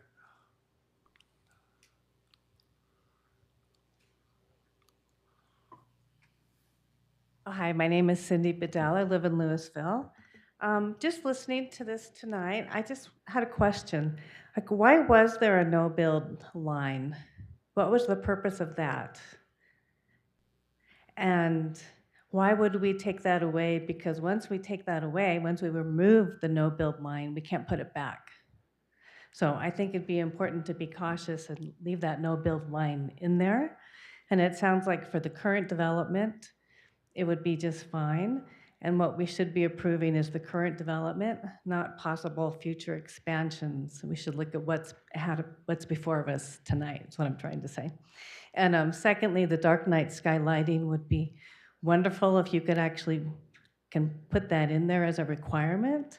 That's adjacent to open space. I go out there quite a bit at night because I have storage in that storage facility. And so I believe there's wildlife in the area. It still has a dark night sky feeling out there, so it'd be really important to maintain our natural features. And I guess that's it. Thank you. Thank you very much. Ms. Summer. Sherry Summer, Louisville. I would like to advocate strongly for maintaining the no-build zone. As we see, applicants can come and request a waiver, and that's what's happening tonight, that we're having requests for waivers to go into the no-build zone. So I think rather than putting the burden on the city and saying to eliminate that entirely, I think it would be completely reasonable and fair to suggest that we maintain the no-build zone and that the applicant could come forward in the future to request a waiver, and then that would give more protection to the city and I think quite a bit of freedom to the applicant as we see that this is coming forward tonight. I think that the argument that drainage is difficult on the site, and that's kind of a weird site, makes it even more important to keep that no-build zone because we're building into the drainage, if I understand correctly. And so I don't really see why a property where it's difficult to have drainage, that we would be opening the door to more and more building that make drainage even more difficult. I can sort of understand the idea of an encumbrance on the property, but I guess when properties are acquired, they are what they are. And so I don't think that a certain hardship or perceived hardship is necessarily creates an obligation for the city to eliminate that issue. I was curious about the maintenance agreement. It was talked about the maintenance of the parking lot and the trail, but it was never clear to me, at least, how that would work. Like if that's hammered out yet, or if that's going to be happening in the future. I really appreciated Commissioner Choi's comment about the safety of the crosswalk and Highway 42, and I understand that that is a state highway. However, improvements along there will be paid for with multiple funds and funding sources, including the city. And so in the future, it's not hard to imagine that we will need to do upgrades. And I think for the interest of residents, like I talked to a lot of residents when I was campaigning who said, I can't really afford to live here and prices are higher. We need to think about how costs associated with development get paid. And I don't think that being a state highway would prohibit having any kind of chipping in to pay for very probably likely needed improvements. Often we think about waivers as being innovative and making the code more up to date, but I really feel that requesting eliminating the 50% rule of plantings is not innovative. I think that's going backwards. We need more plants, not fewer plants. The heat island effect is real. And just because we have the priority of placing a lot of buildings and not the value of plants doesn't mean that they just need to go away. Thank you very much. Thank you. And do we have anybody online? No? Okay, thank you. Do we have any additional questions at this time? We're going to move into the applicant response and closing statement. As you approach for the closing statement, though, I would like to ask an additional question, about the proposed parking lot. And sometimes those small plantings, if they include shade in a parking lot, are very beneficial when it comes to urban heat island, and curious as to why you didn't want to do that. So the waiver is not reducing parking lot plantings. It is reducing the plantings around the building. We have a irrigation easement on the north side that also provides our fire and emergency access around the building. There is no room to plant within that area. The other side, the east side, that is butting up to the parking lot with the loading dock and the logistics of providing what's needed for the building. There is no ability to plant along that edge with the access that we do need. We are not short on plants. We are not skimping on our landscape. It's just condensed in other locations. So I think there's an assertion being made that we are reducing the landscaping and thus reducing the quality of landscaping.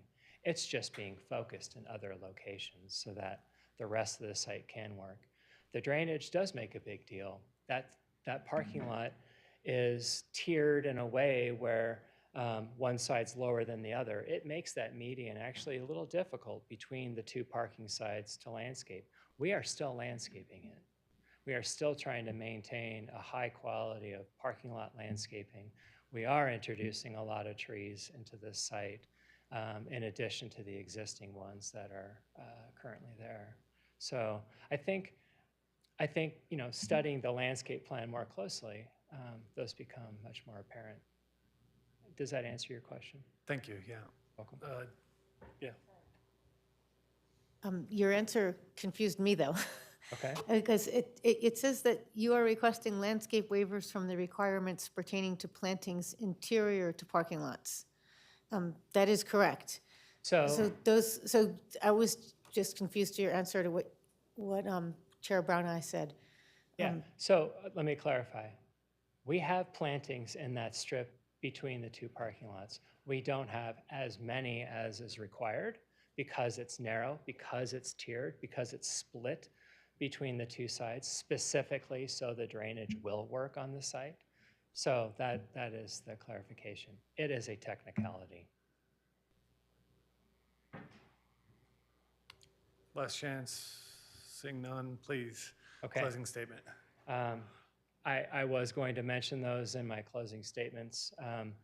I do want to reiterate that when that no-build line was created, there is no documentation from the city records of why it was created. There's no discussion. There's nothing for us to read around its creation. It is an arbitrary line.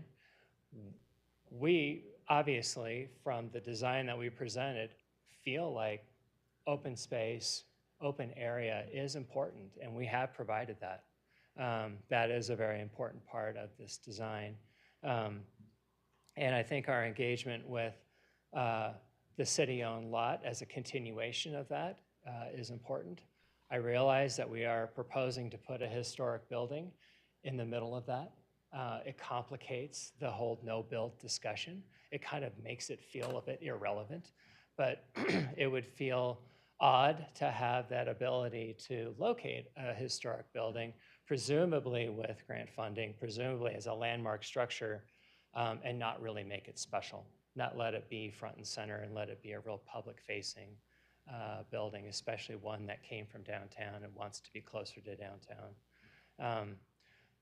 This is a special business coming to this property. This is one that has found a secret ingredient to make this thing work. And I would like us to welcome them to our community with the ability to do these things. We are talking about small points.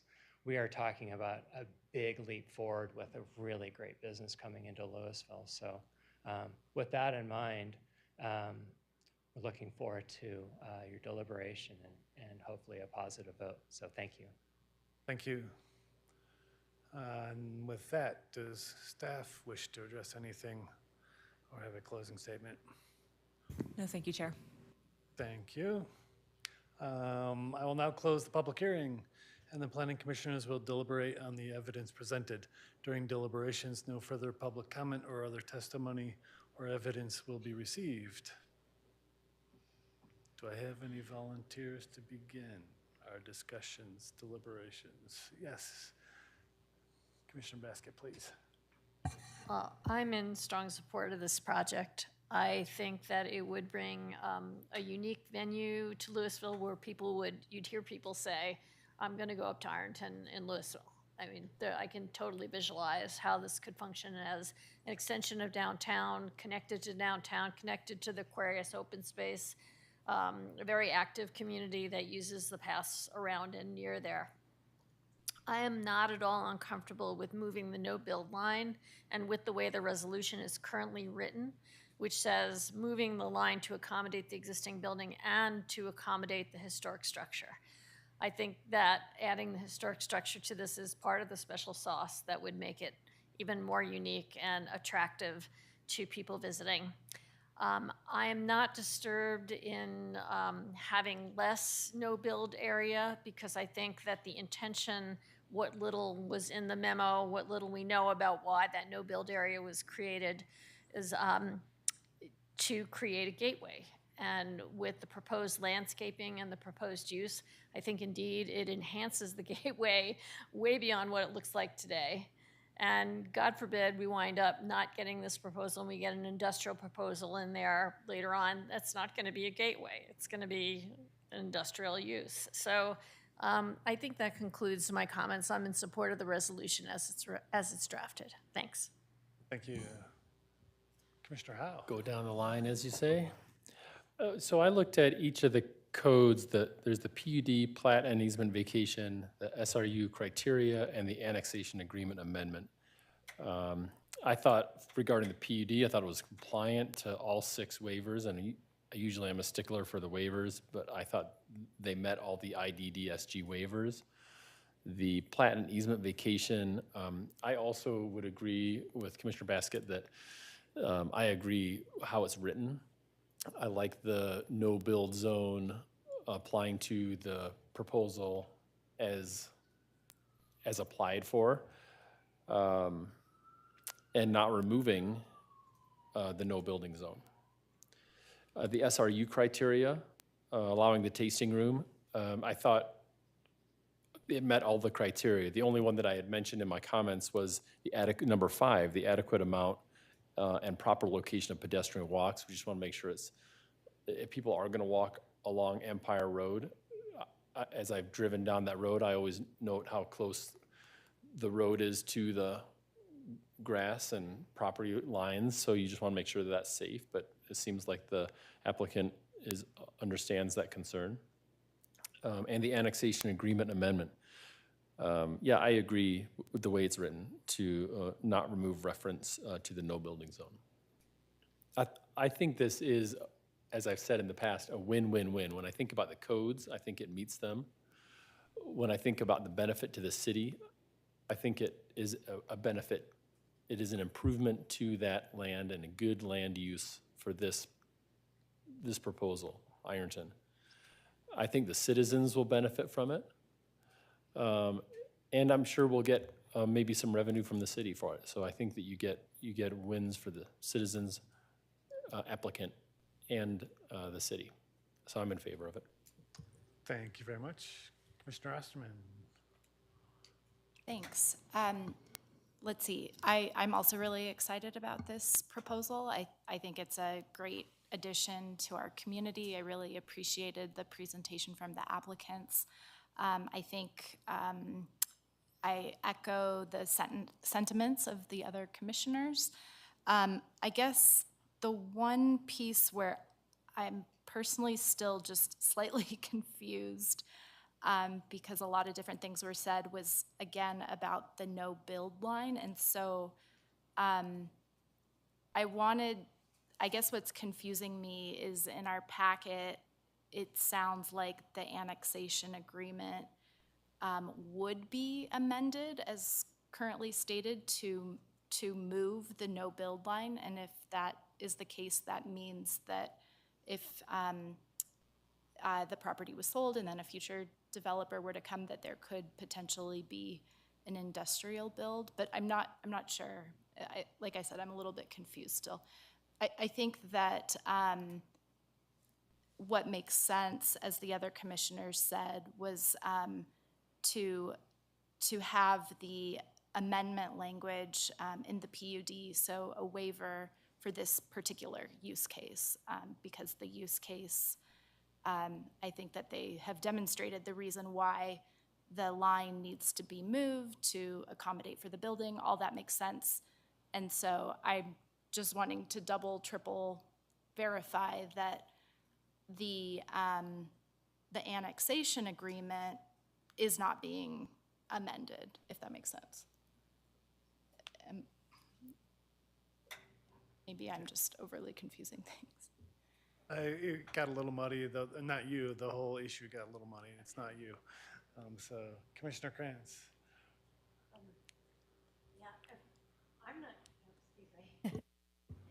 If I'm not confused, the annexation agreement would be amended to move the line.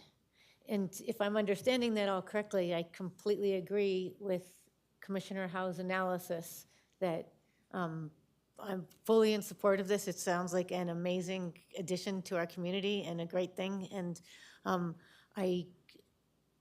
in support of this and the condition that was put on by staff. To approve this with, I would like to see this approved with the condition that staff has recommended. That it be moved. That the line be, Not obliterated. Yes. Yeah. And there would be an exception made for moving the historic building. Troy. Thanks, Chair. I think I share the sentiment that I'm in favor of the application with the other commissioners.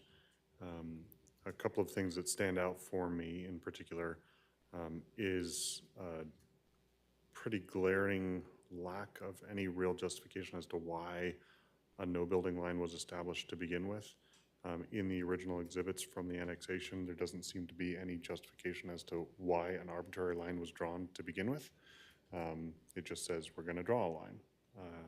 And, you know, coinciding with where the original platting was, you know, and the intention a long time ago with the inclusion of the eastern lot that's the storage area now. You know, one could argue that, yeah, you wanted to create a little bit of a buffer, but then zoning it industrial essentially kind of, in my mind, flies in the face of having a buffer of anything, right? So I don't understand why the no building line that seems to be arbitrarily applied was applied to begin with. And along that vein, it would take a lot to convince me that maintaining an arbitrary line for essentially an arbitrary reason, not knowing what, if any, future development could occur there 10, 15, 20, 30, 50, 100 years from now, you know, it seems a little bit of a difficult argument to make, from my opinion. I actually appreciate some of the landscaping choices and the design elements in the various areas of the lot as they're envisioned to be programmed for, you know, activation as event space or the buildings. I will say I'm appreciative of the permeable pavement for the parking areas in the actual parking spots. And I'm somewhat disappointed in the choice of asphalt as opposed to the concrete where, you know, the higher loading areas are rated for the trucks at the back or north end of the lot. I think in terms of the conversations about, you know, impacts for sustainability for the development, the drive aisles are such a small area of what would be developed that it would be an incremental cost to go with concrete as opposed to black asphalt. That's my personal opinion. But aside from that, I think it's a very thoughtfully and tastefully done application for a really improved use of what the current site is. And I think it extends and has that potential to continue to develop, you know, the east side of the downtown area, which has struggled compared to the Main Street area as well. So that's it. Thank you. I also find myself in favor as written. At this point, I'm viewing the no-build zone really as a giant setback, and not some we throw around the word gateway a lot. It's more just kind of about highway beautification and how we view Louisville from different angles as we drive through and approach it. So I'm in favor of keeping it, but in the moved location, because I think not so much for this project, but for potential future, I'm not comfortable with kind of carte blanche of allowing that construction up until a standard 15, 25, whatever the setback would be, if that was taken away completely. So with the two conditions as presented, I'm in favor of it as is. Any other deliberations, thoughts, or a motion? I'm sorry, I just wanted to check with Commissioner Howe. Did you want to have, yours was just a comment, but not something that you wanted to be part of a development agreement or something like that? The asphalt versus concrete of the parking lot? I mean, you weren't proposed, that was just kind of like, that was a suggestion, but not something that you wanted to memorialize in a development that's agreement or ultimately a anything? design decision. I don't think it's our place to dictate what materiality is used if it's acceptable by code. Okay, Just my own I just personal wanted, preference. thank you. Great, thanks for clarifying that, yep. With that, I would entertain a motion. Chairman, I can make a motion if you'd like me to. Motion to approve resolution number 19, series 2023, a resolution recommending approval of a final planned unit development, special review use, plat, easement vacation, and annexation agreement amendment to allow development of a distillery, tasting room, and event space at 1303 Empire Road. Thank you, Commissioner Howe, and a second on I would that. second that, Chair. Commissioner Choi on the second. Just a point that of, include do I the need to staff? specify the two With the two conditions? amendments? Yeah, maybe I should have said Yeah, that, with the with two the two conditions. two amendments, yeah. two Two conditions. conditions, yep, as proposed by staff. And Sorry. that I will Yeah. second. What's that? That got I will that. second. Okay, thank you. We have a second. With that, a roll call, please. Commissioner Basket, Yes. Commissioner Howe, Yes. Commissioner Osterman, Yes. Commissioner Krantz, Yes. Commissioner Choi, Yes. and Chair Brown Eyes. Yes, motion carries. Look forward to hearing more about it as it moves forward. Thank you all. Let's see. How much time are you guys hoping for on our next item of business? I think it'll depend on how much you want to discuss it, but we think it's pretty straightforward. So maybe a half hour Okay, at the most, maybe? sounds good. Let's, why don't we take a quick 5 minutes? 4 minutes? 4 minutes. We'll start at 5 till. All right. Recording stopped. Thank you. Good night. Thanks.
Well, let's just say, I knew it was policy standing in front of us.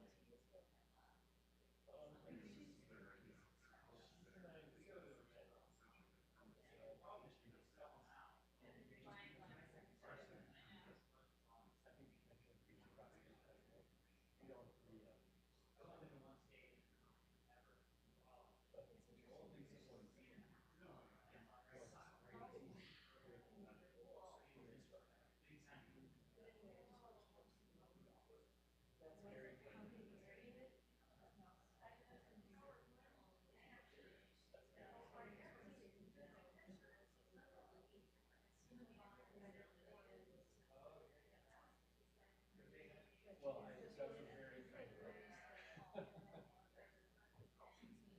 kind word. This is just water in the hopes that we won't be here forever.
Great, if we can reconvene. Thank you all. Recording in progress.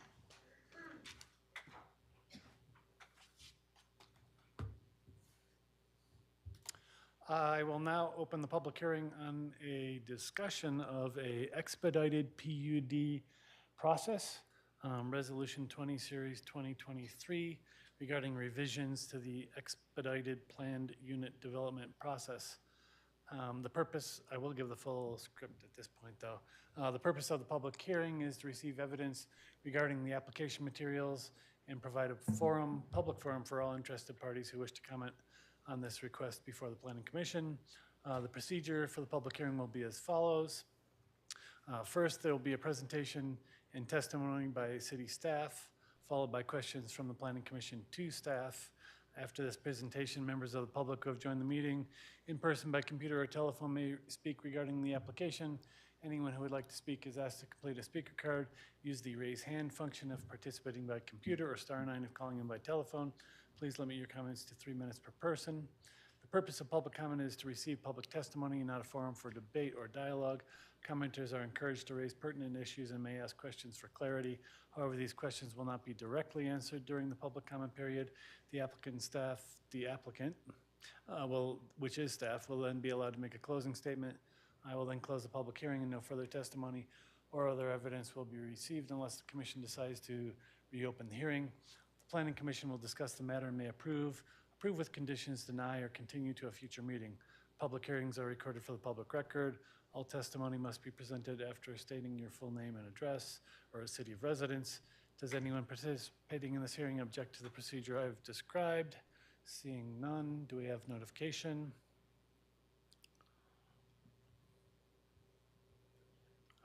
Sorry, do we have notification? I'm sorry, yes, there has been proper notification, yes. Sorry about that. All right, and do we have any disclosures?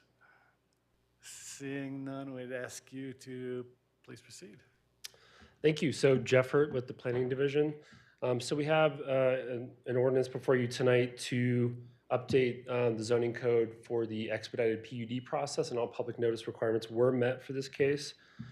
And so I only have about a 5-minute presentation here, but a bit of background to kind of get you back in the 30,000 foot PUD headspace. We just looked at a PUD, obviously, but as a reminder, PUDs are essentially sort of site plans for individual sites with their own zoning standards. They do require, most PUDs do require preliminary and final. That means 4 public hearings and 4 milestones. There is currently a process in the zoning code for an expedited PUD process where you go straight to final, but it's very limited in scope in terms of which projects are eligible. So just a visual, not intended to be legible, but there's all different types of PUDs. You've got larger projects like this one on the screen where you have multiple blocks, multiple buildings, and then you have less impactful, smaller ones like this one, for example, where you have one commercial building on one site, no platting, things of that nature. So there's a huge scale of what is considered a PUD in Louisville. And so the proposal tonight, in terms of the overall purpose of it, is basically just to broaden the number of projects that can access this expedited process to go straight to final, in recognition that many PUDs can be adequately evaluated against city rules and policies at the final stage. As a reminder, before going to building permits, this is the initial entitlement for the property. So that's the overall purpose, is to allow broader access for appropriate projects with criteria and protections in place. So some of the highlights of the proposed ordinance, the actual language is of course in your packet, but one is to maintain some of the current thresholds in terms of the size, so keep the 7-acre threshold. Don't have a lot of background on how we landed on that, looked into it, but we are proposing to keep that, seems reasonable. Also to keep the threshold that the property has been previously subdivided.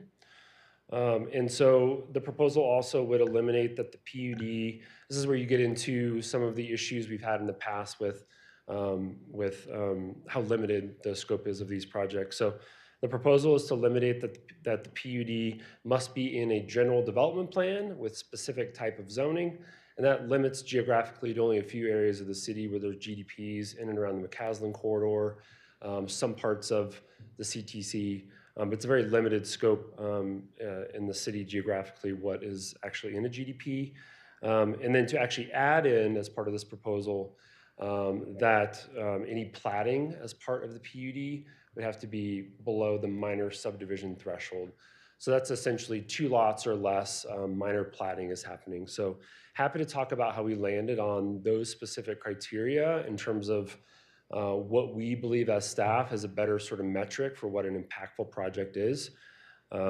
So happy to get into that. Example scenarios of how this might apply, which is a good lens to look at it through. These scenarios are actually a bit refined from what was in your packet, but a couple scenarios that would be sort of on the line where we would wonder if it would be eligible.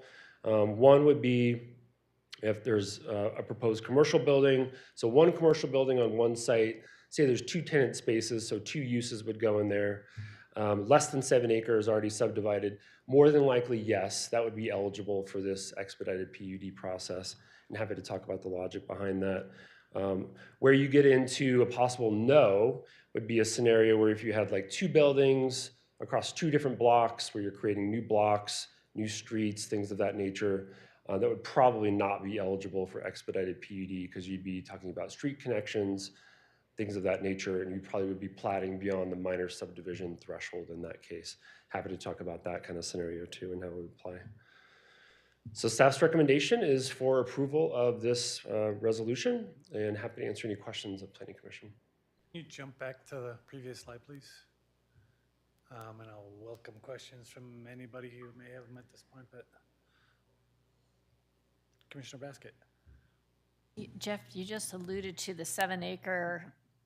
What does that have to do with? How is the 7-acre threshold chosen? Does it have some nexus?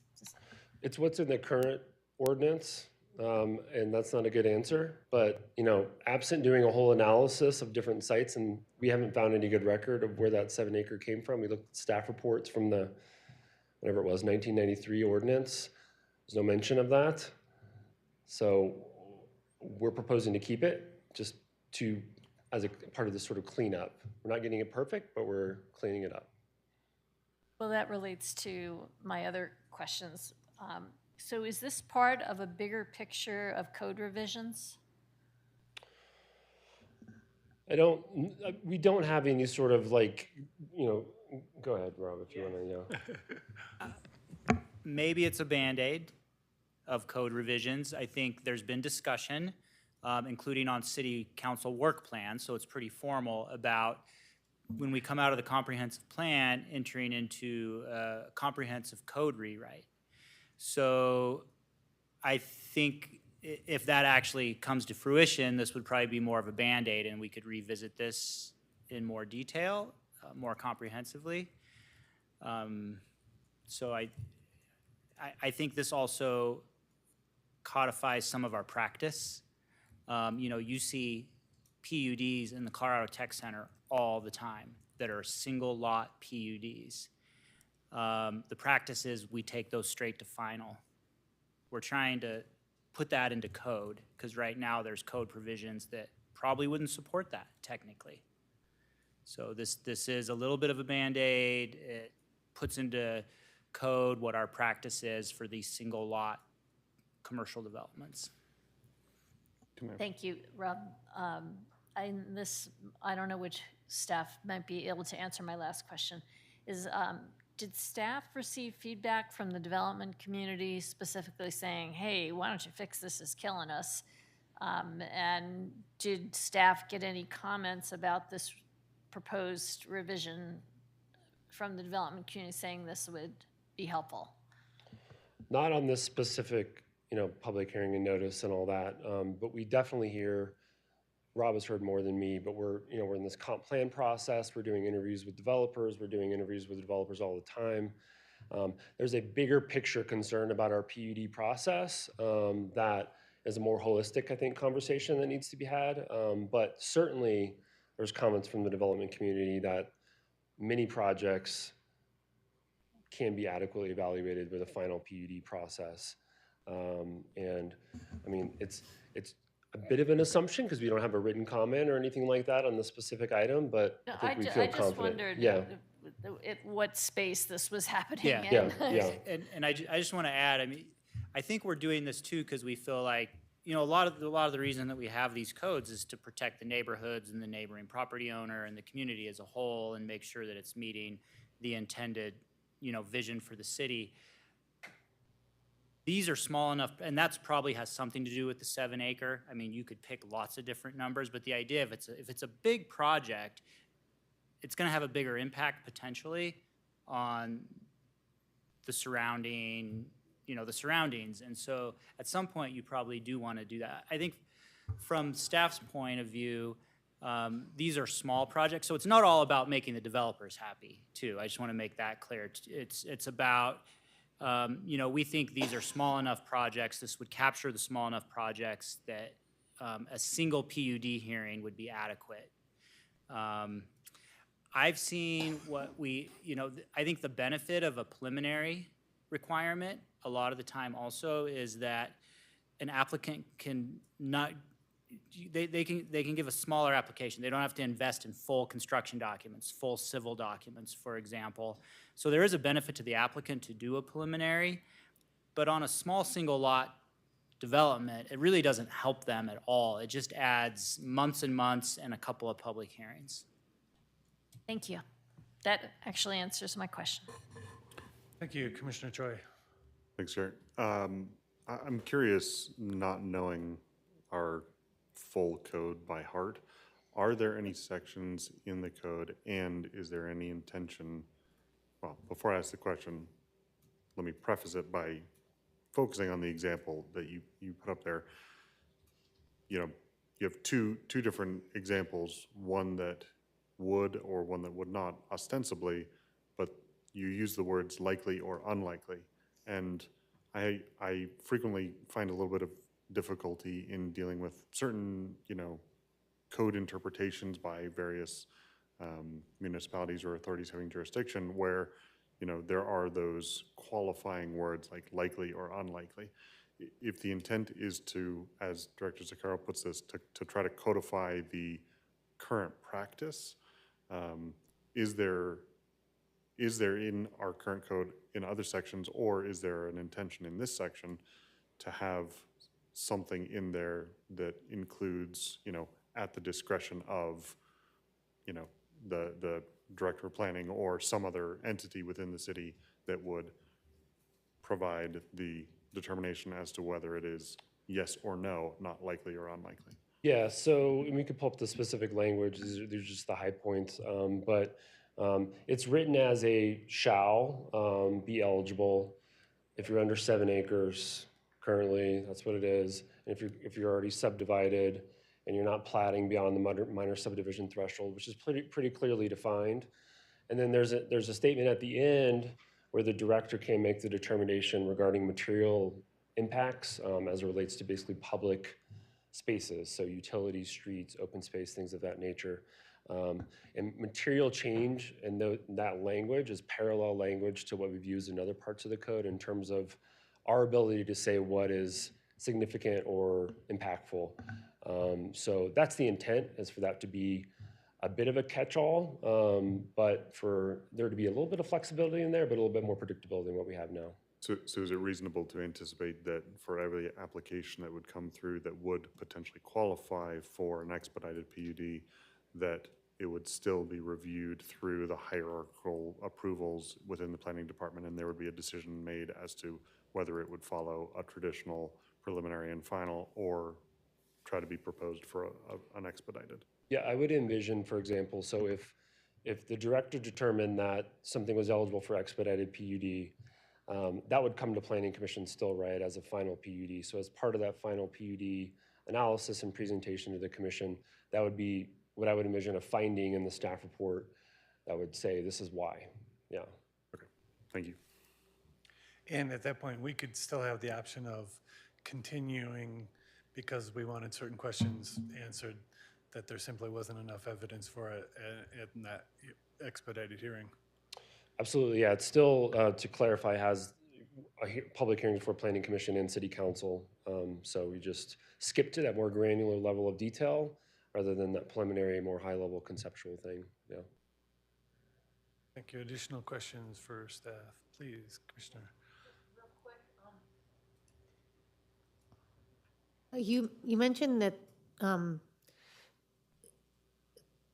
that there might be a specific application of this downtown. It says it's one of the reasons for this is that it's this excludes properties near Old Town. Yeah. Limiting the expedited PUD process only to properties governed by GDP, PCDZ, or excludes Old Town. So this would expedite things in Old Town. But are there any areas that are 7 acres that would make a difference there? I think if I'm remembering that part of the staff report right, it was an example of the areas, how much of town is technically not eligible for an expedited PUD. So if you look at the map of where GDPs are, which I probably should have put in the staff report and up here, It's pretty limited to areas around like McCaslin. It excludes areas, including but not limited to Old Town, portions of South Boulder Road, chunks of the CTC where you would have a lot of these sites eligible. So Old Town was just sort of one of several areas in town, yeah. So it's an example of an area that would not be, that already is not eligible for expedited PUD. It's a gray area, but by the strict letter of the code, yeah, it would not be eligible. And it still wouldn't be with this change? It would be. Oh, it would be? Yeah, yeah. So you no longer would have to be, so with this change, you would no longer, for example, a site would no longer have to be in a general development plan, which general development plans only apply to certain areas of town, like in and around McCaslin, CTC, and things like that. So I could have done a better job of explaining it, but it geographically opens up more areas of the city with the same sort of thresholds. So there are areas that would, where a PUD could be brought to the Planning Commission and City Council that's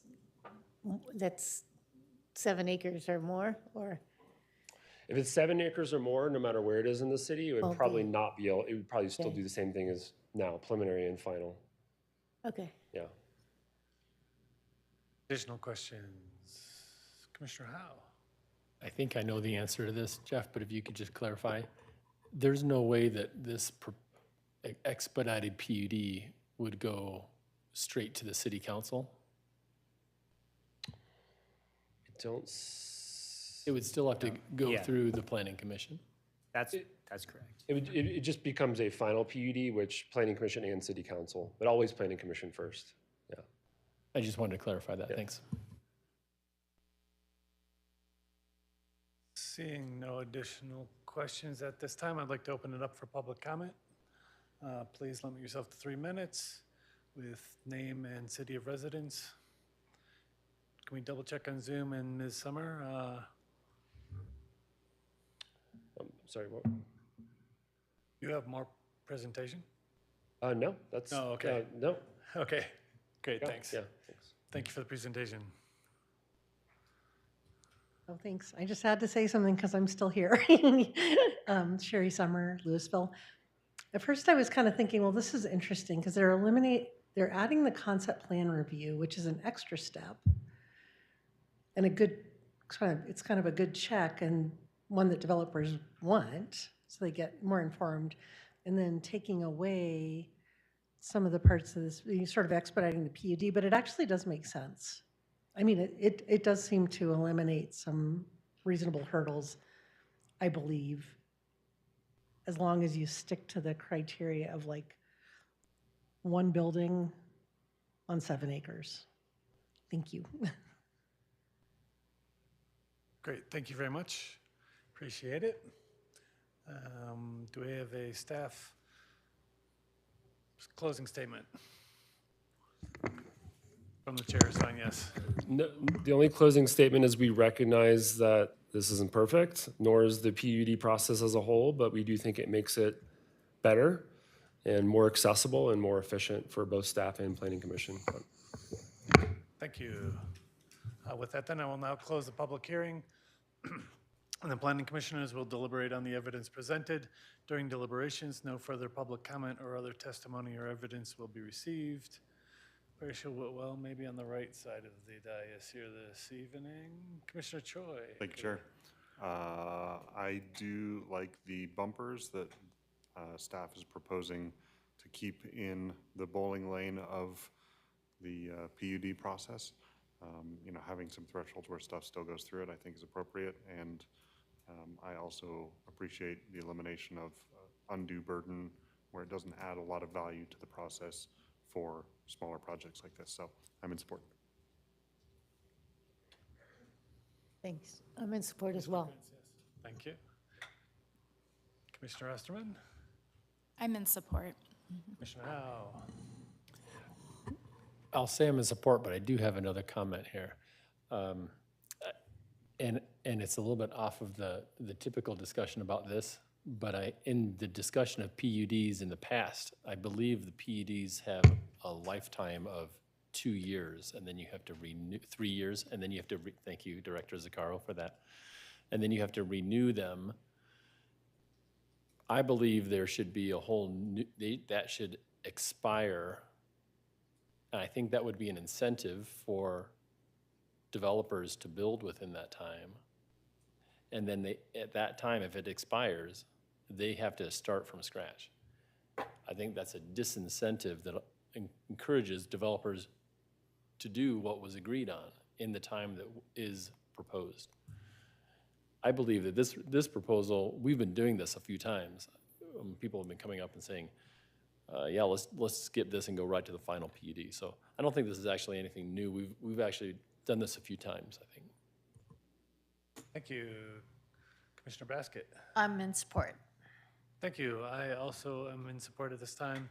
I appreciate that it probably, hopefully, maybe makes things a little bit less cumbersome with no additional loss to the city, really, that we still have the opportunity to review it and ask for additional information if we need to.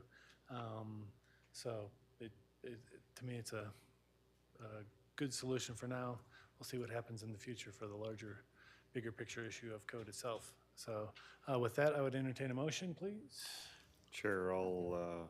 Commissioner Krantz. Oh, I Go never for it. Go make for it. motions because I'm not always, I stumble over words, so this will be my Oh, there we first go. and last motion here.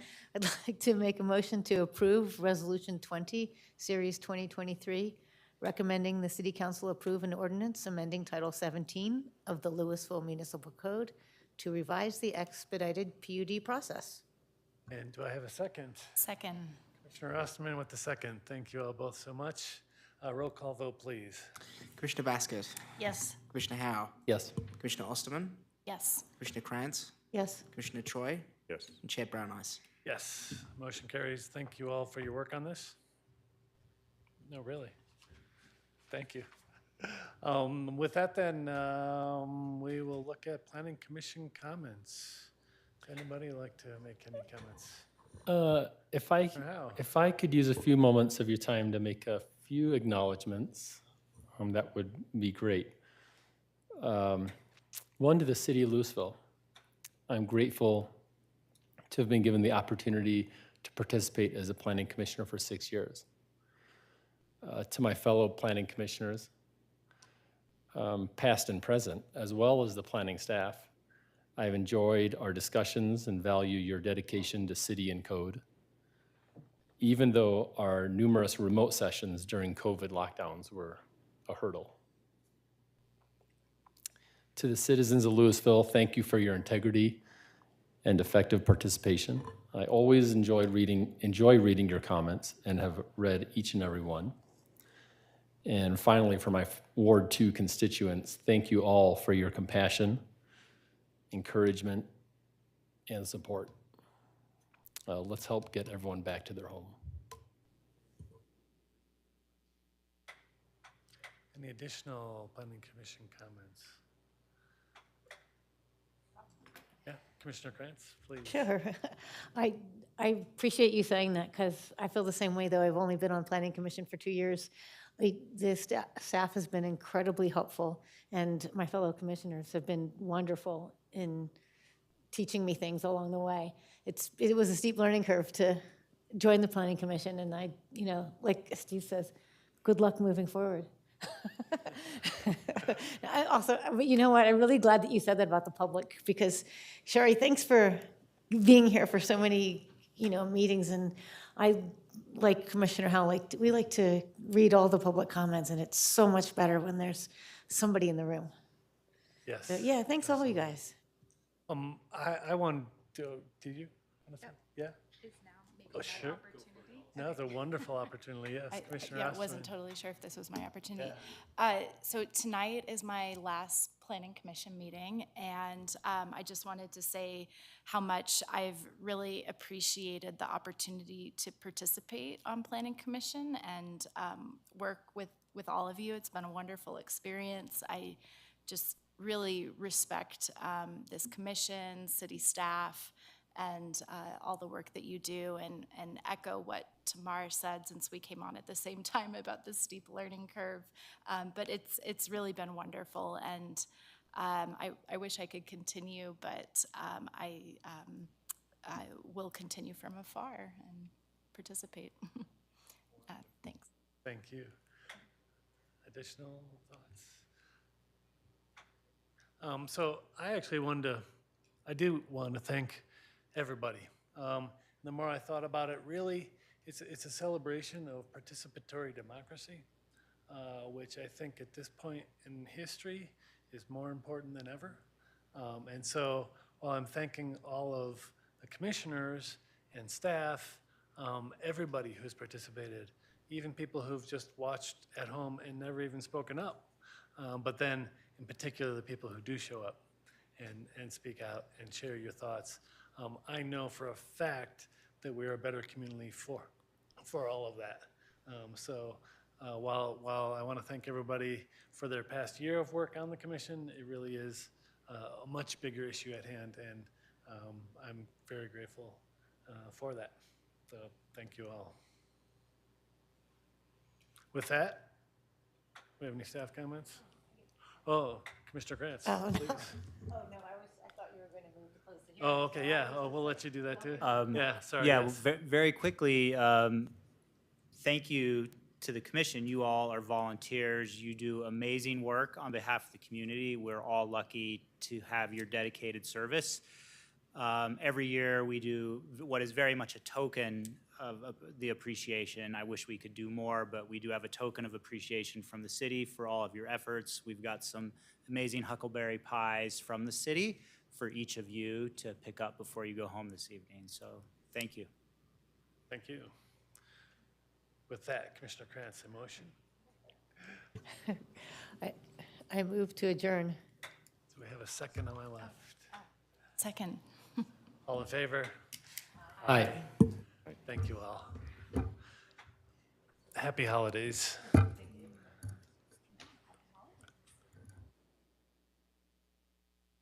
Recording